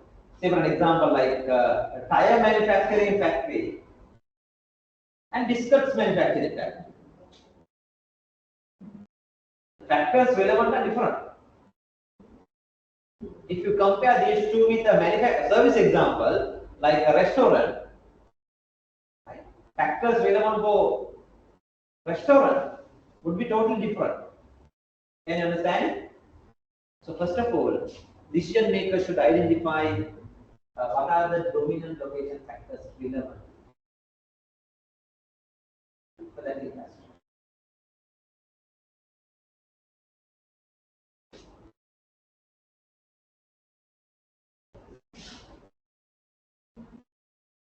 Then of course, when it comes to different operations facilities, sometimes they may look for better sites within a country. We call it site decisions, which are applicable for business in Sri Lanka. Site decision. So within Sri Lanka, we are to locate our factory. We are to locate our distribution center. So those are site decisions. Sometimes, not only within a country, they have to compare different countries. Say for example, within South Asian region, they need to first select a country and then go for a site. So there the location factors are different. We call it regional level or community level. There the factors are different. When it comes to multinational companies, not only regions, right, not only different countries, they will have to first evaluate the regions or continents. Right? At the global level and identify most suitable regions, and then within a region, one country, within a country, one site. So accordingly, the factors are different. I explain two things. One is from industry to industry, factors are different. And depending on the location level, factors are different. Now in your handout, there are a few factors here applicable mainly for manufacturing industries that are operated in global context.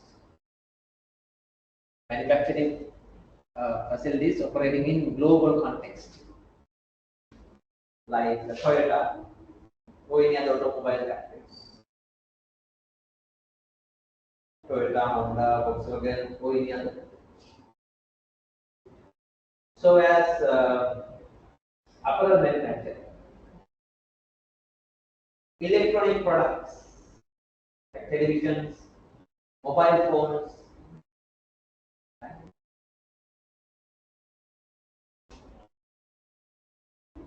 at the global level, those global companies initially look at most appropriate regions to establish their factories or factory complexes.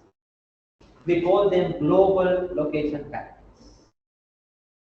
If they have to make a decision on a region, these are the most common factors they consider, and there can be more factors more than these. Some of these factors we call them global location factors. Second, you can understand this, at least some points. They look at cross-border trade regulations within a country, and then of course group trade agreements within that area that they can get the benefit out of, and accordingly evaluate different locations and make the choices. So cross-border trade regulations and group trade agreements, and then other factors like the government stability of that region, government regulations applicable within that region, and other factors. See, accordingly they evaluate European region,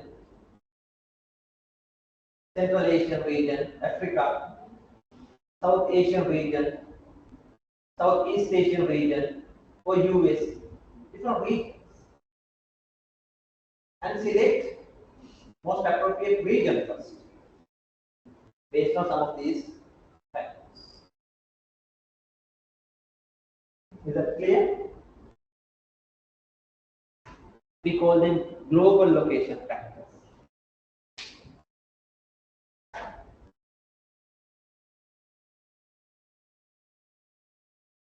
Anything that is not clear?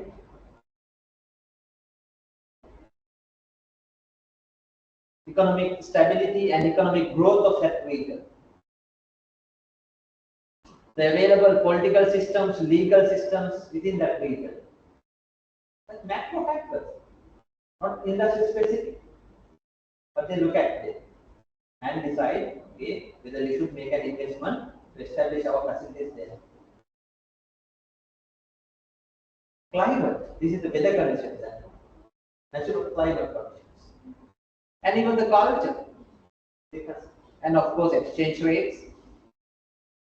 Then of course import-export regulations, duties and tariffs, and some industry-specific factors like availability of raw materials within that region, proximity of suppliers, how close the region to the suppliers, and how many suppliers are available, number of suppliers, availability of transportation systems, distribution systems,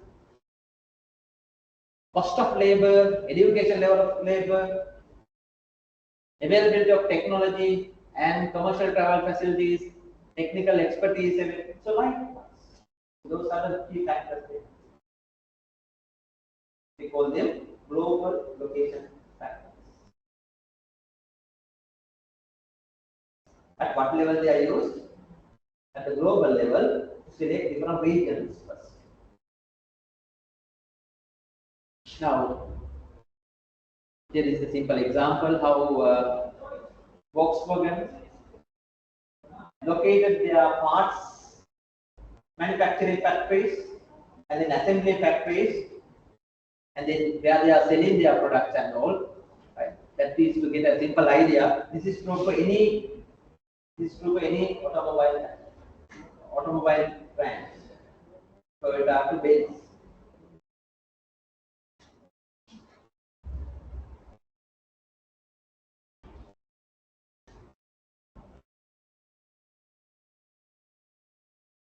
Coming to the next level, we call it regional level and the community level factors.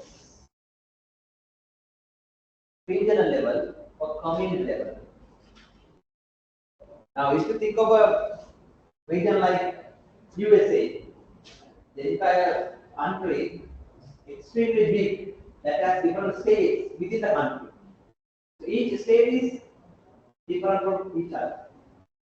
So they evaluate the conditions of each state and select the most appropriate state. We call it regional or community. When it comes to other regions like Europe, or African region, or South Asian region, there are different countries, communities. They evaluate each country and select the best country there. We call it regional level decision. Community level decisions, which are based on some of these factors, which are more specific to the industry and the condition of that country. Check whether you can understand these key factors relevant to that level of decision.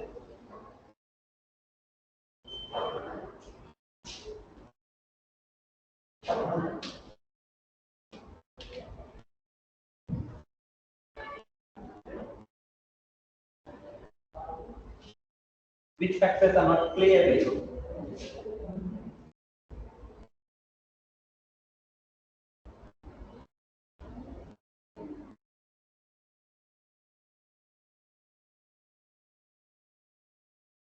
Which factors are not clear to you?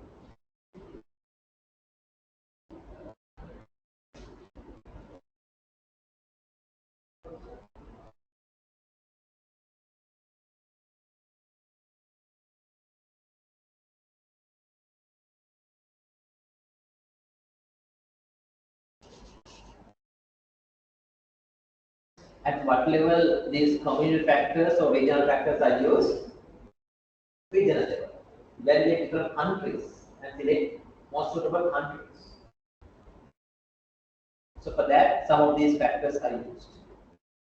In relation to labor, availability of labor, labor education, cost of labor, labor unions, and many others.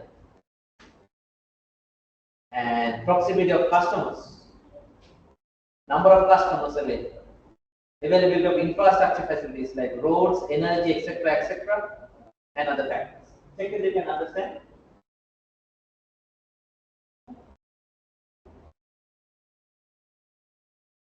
So different destinations, different countries will be evaluated based on these criteria, these factors.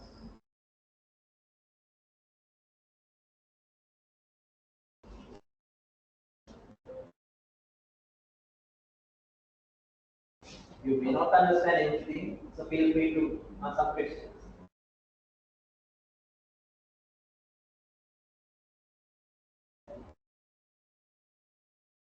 Yeah.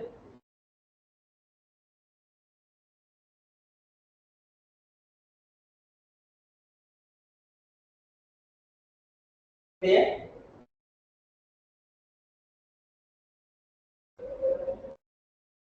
Then I hope you understand. Now, we have a country here, Sri Lanka, find it difficult to attract new investors, new foreign direct investments here. Why is that? Yeah, repeat it. Global government policies related aspects, right? So government regulations applicable and uh, may not be appropriate, may not be preferred by the investors. We are competing with the regional countries, even within South Asian region, right? We compete with few other countries. Other countries are more attractive, whereas our one is not. So it's very difficult to attract new investments here. Although from the government side they talk about attracting new investors and not. Our country, our destination is not a preferred destination in terms of these factors. That is why we get very few investments. So when they say they want to improve the situation of the country, and for that we need to promote more investments here. What they should do then? What they should do then? They should work on these areas and make the country more preferred in terms of these aspects. Nothing else. Can you understand? So location to make Sri Lanka investment friendly destination, because we are competing with other South Asian region. Not only that, but has become more popular now. Which region? For new manufacturing investments. We have India close to us, right? India is in terms of the size, that is huge, right? So they have, and in the market they have, that's huge. So then more investors are preferred there. In addition to that, this part of the world, we call it Southeast Asian countries, have become more popular now. So we have to compete with them also. Like Indonesia, Vietnam, South Korea, right?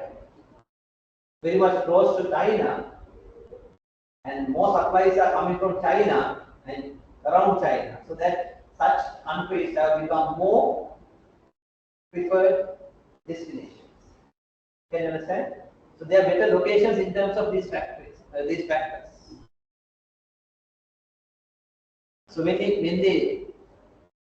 they identify the dominant location factor, whether there is a global level or regional level, such countries, such factors, right, they prioritize other countries. So in the second level, when they identify the alternatives, such countries would be preferred. Then they select only one country out of them, not countries like Sri Lanka. Can you understand it? So global factors relevant. Where the customers are, size of number of customers available, that is the population, and then of course availability of infrastructure facilities, land cost, construction cost, and in fact business climate. That is not the natural climate, business climate. That means the relationship between business to business and business to government. Some countries having more warm and friendly business climate, whereas some others don't. In terms of that, countries are different. Availability of community services such as health, religion, and various other, and availability of incentive packages.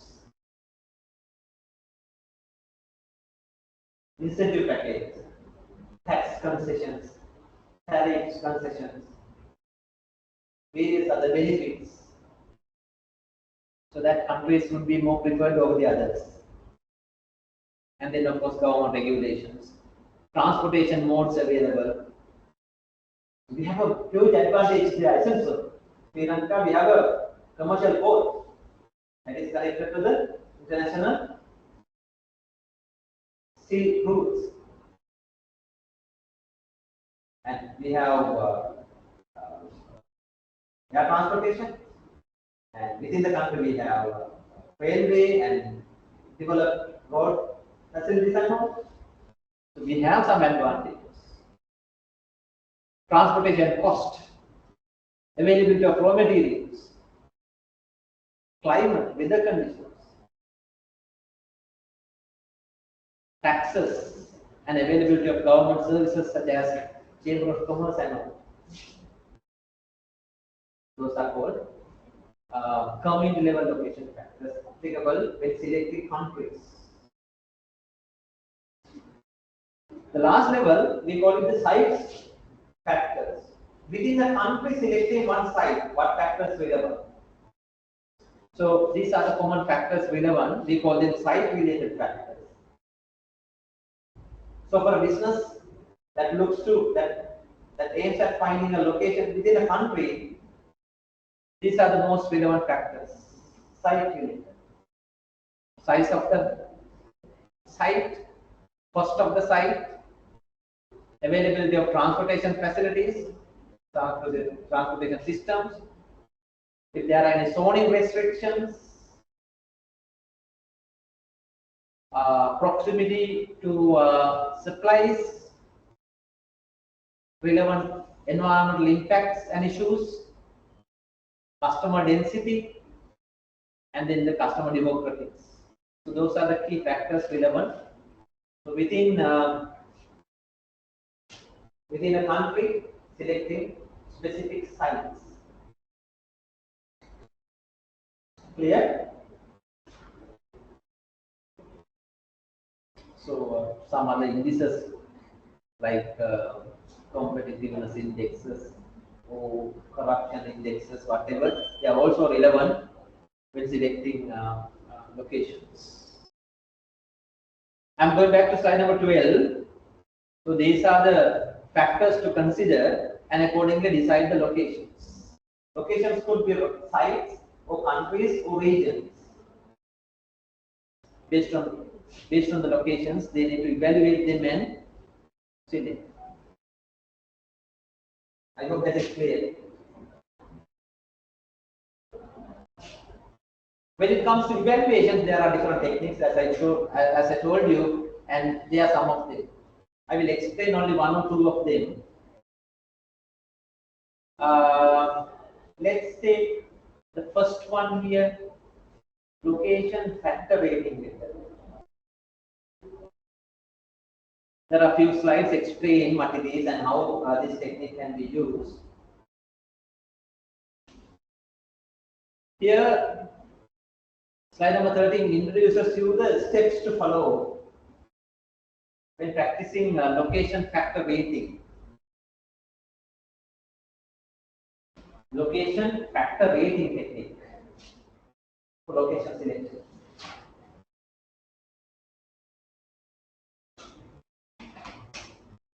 Have you come across this technique before?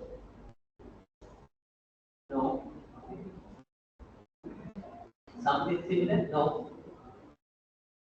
So within 5 minutes, let's quickly identify what it is.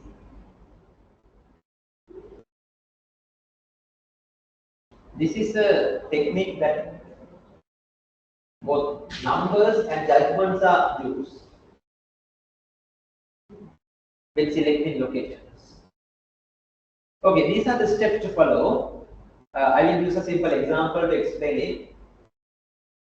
First of all, decision makers should develop a list of relevant location factors. What are the relevant location factors? We can consider them as critical success factors also.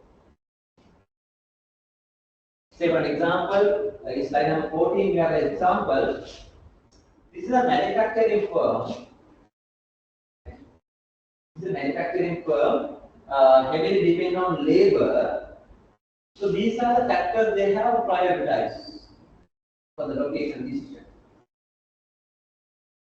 Labor pool and labor climate. Proximity to suppliers. Wage rates, etc. etc. So first of all, they have identified location factors relevant. Then, now these factors, depending on the importance, an appropriate weight is set. That is a value between 0 to 1, like this. It's easier then. Our calculation will be easier. So higher weight will be assigned to most critical factors, and lower weight will be assigned to these critical factors. Now, point 3 for labor pool and that means there is the highest importance factor. So the other factors, other weights like this. As you see, the total of weights equal 1. So our calculation will be easier.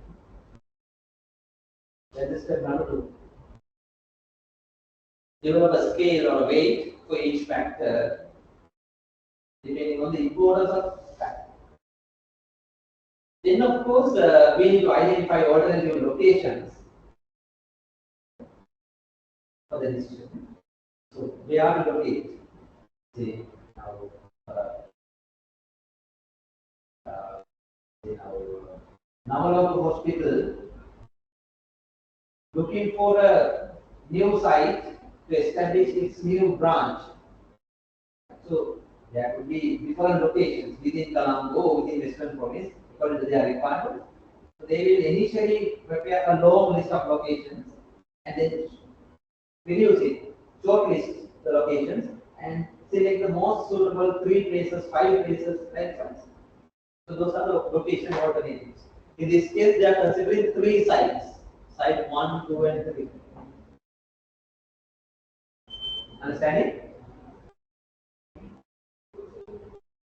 And then subjectively score each location for each factor. So for this, location experts are used for the decision. They will be told, evaluate these locations based on these factors and assign scores. These scores are between 0 to 100. So 100 means that location is most suitable. 0 means not at all suitable. Who are assessing that? Experts. Location experts. So accordingly, for each factor, for each location, a score is assigned. So this is in this example. So the scores what they have assigned is given. Can you understand it? Now for the labor pool and labor climate, for site 180, they have assigned. Site 265, they have assigned. Site 390, they have assigned. By looking at numbers, can you tell me which site is more preferred in terms of labor pool and labor climate? By looking at the scope, yes, of course, it is site 3.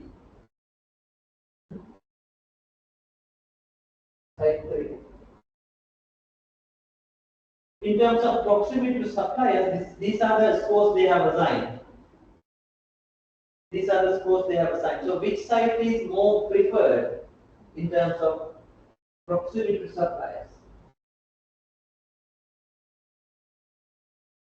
Can you see? It's site 100. That means the best place. Best place. Can you understand? Who are assigning these scores? Location experts who involve in this decision making. They evaluate based on some criteria and assign a score to each location, for each factor.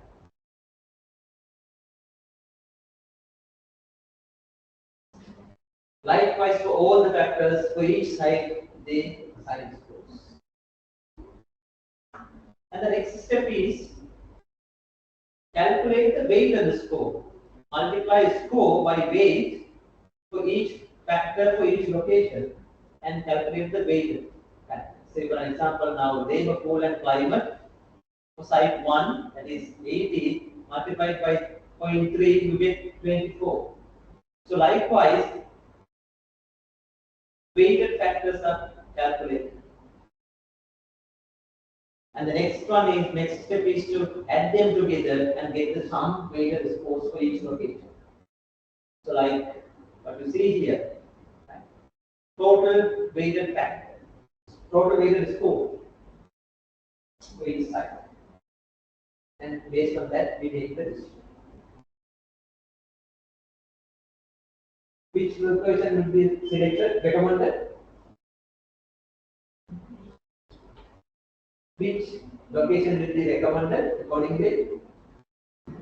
the location that has highest total weighted score. Can you understand it?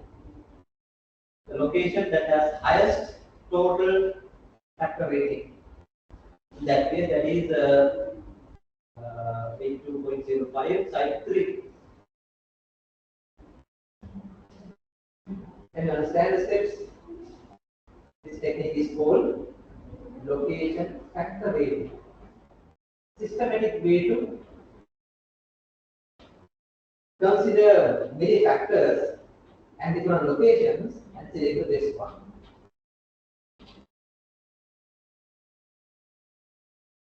Any questions on that?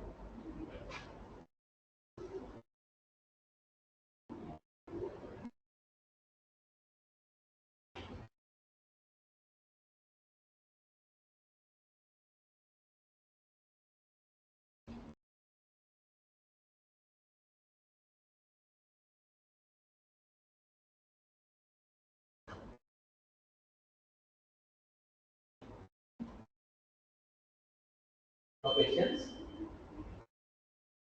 Then write it down somewhere and assume you as a management expert.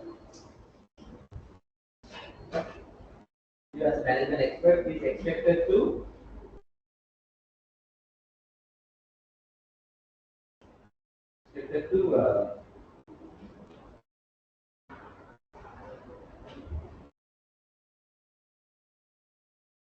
use location factor rating method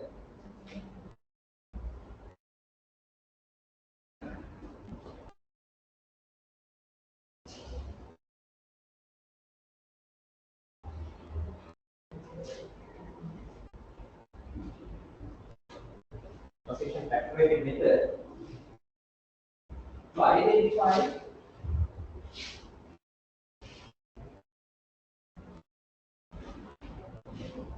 most suitable location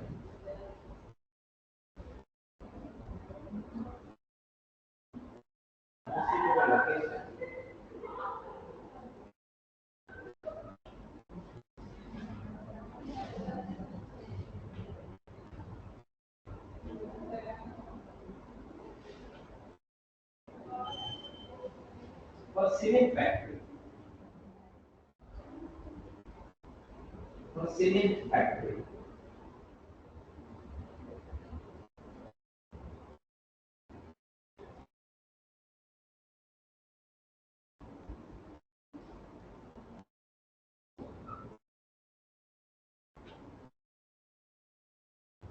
Demonstrate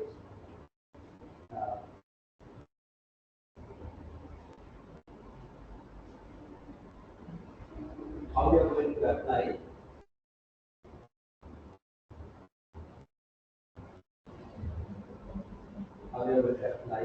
the steps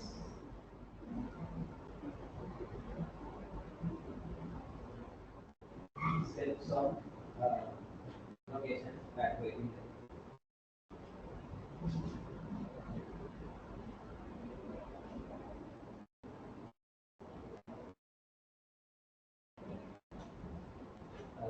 Location factory. What is the factory? What is the operation we are considering here? What is the industry? Cement factory. Now, you see that you should remember now. You need to follow the steps. And most challenging step would be the step number 1. What is that? What is that? Identifying the critical factors, so the most important location factors of cement business. Because you can't just use the factors we discussed in the exam. That is for a different factor. Can you quickly identify 2-3 points, 2-3 factors you think important in locating a cement factory? Just to make sure that you know something.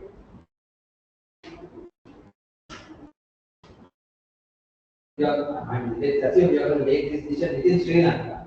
Right? So that's a site selection you are going to do, not country selection or region selection. Right? But site selection within Sri Lanka you are going to find some locations. So tell me what location factors you would consider for a cement factory.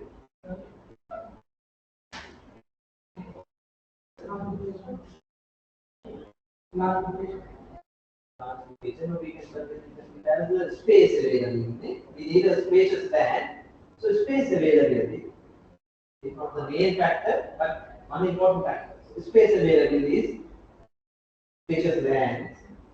Space availability should be one factor. Yes, of course, I agree. Space availability. Likewise, what are the other climate and weather conditions? Is that important? Yes. Yeah. Right. It shouldn't be in a place like humidity levels are high or rainy conditions all the time, right? So weather conditions, true, it not, may not be the most important factor, but somewhere down the line, weather conditions should be considered. Likewise, think in the same line and propose 2, 3 more factors. Transportation. That's a very important point. When it comes to cement products, cement manufacturing, more than 70% or 80% of ingredients required, are they available in Sri Lanka? No. So they need to seriously think about raw material transport facilities, and that's a very good consideration. Very good point. So transport modes, transport systems available, raw material transport, availability of we can directly say that is a harbor, close to harbor, availability, transportation. Is that important? Of course, very important. If you think for a while, where in Sri Lanka the cement factories are located as of now? Close to harbor. Close to harbor. Port, spring port. There we have some today. Now, Hambantota. Why? That goes to that smooth supply. More than 70%, 80% depend on imported material. Should they worry about labor availability and not? Availability of labor? No, not a major concern. Why? Factory works are mostly automated processes. So availability of labor and labor charges, weights are not so applicable. So there can be some other factors like that.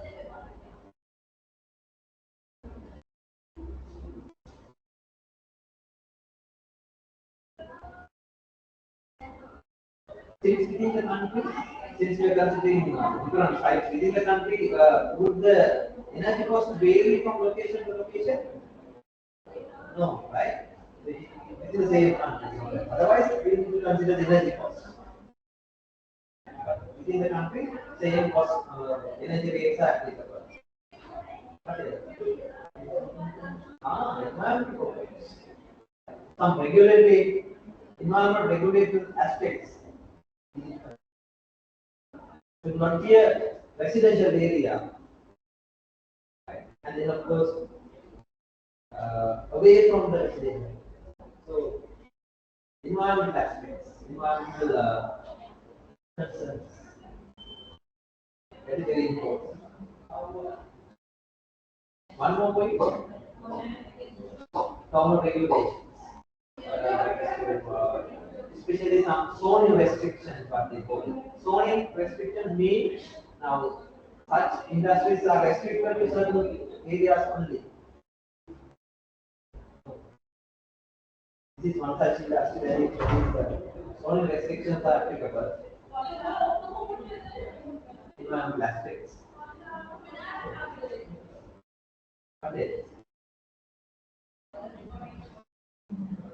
So they think about the distribution side, distribution of the finished goods only the production and imports, inputs transportation. What do you think? Well, their production will be distributed within the Sri Lanka. So that they don't think whether they can easily transport their finished products covering island wide.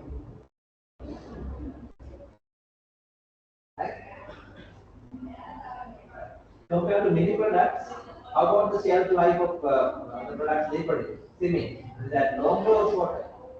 Shelf life after production, how quickly the product will be sold and used. Shelf life is relatively short. Relatively short. So that they should be able to deliver quickly and sell it quickly. And for that, they have to think of easy distribution. Have you noticed that? That is part of the operation. Focus in one example, one of you mentioned, right? So, where that is located? Freeport. So, that is a location advantage from import side. When it comes to covering the island-wide distribution, have they been able to distribute it efficiently? Yes. I think yes. Because they have distribution centers. They have distribution centers established at appropriate places. And that is 2, 3. Just find the point. In Sicily, they have a distribution point just near to exit point of the highway. Have you seen? Thank you. So that they have purposely located because they can overnight and within few hours they can transfer it from port, right? And store there and from Kadavutta, that is kind of distribution center that they can transport any part of northern area to central province to lower province. Hope you can understand it. So we identify list of factors. You prioritize depending on the order, assign names, and identify tentative locations, 3, 4 locations, and do that. Hope you will do. With that, let's conclude it. What did we discuss? Facility location strategies. We mostly discuss about manufacturing and time we will talk about services later. Thank you.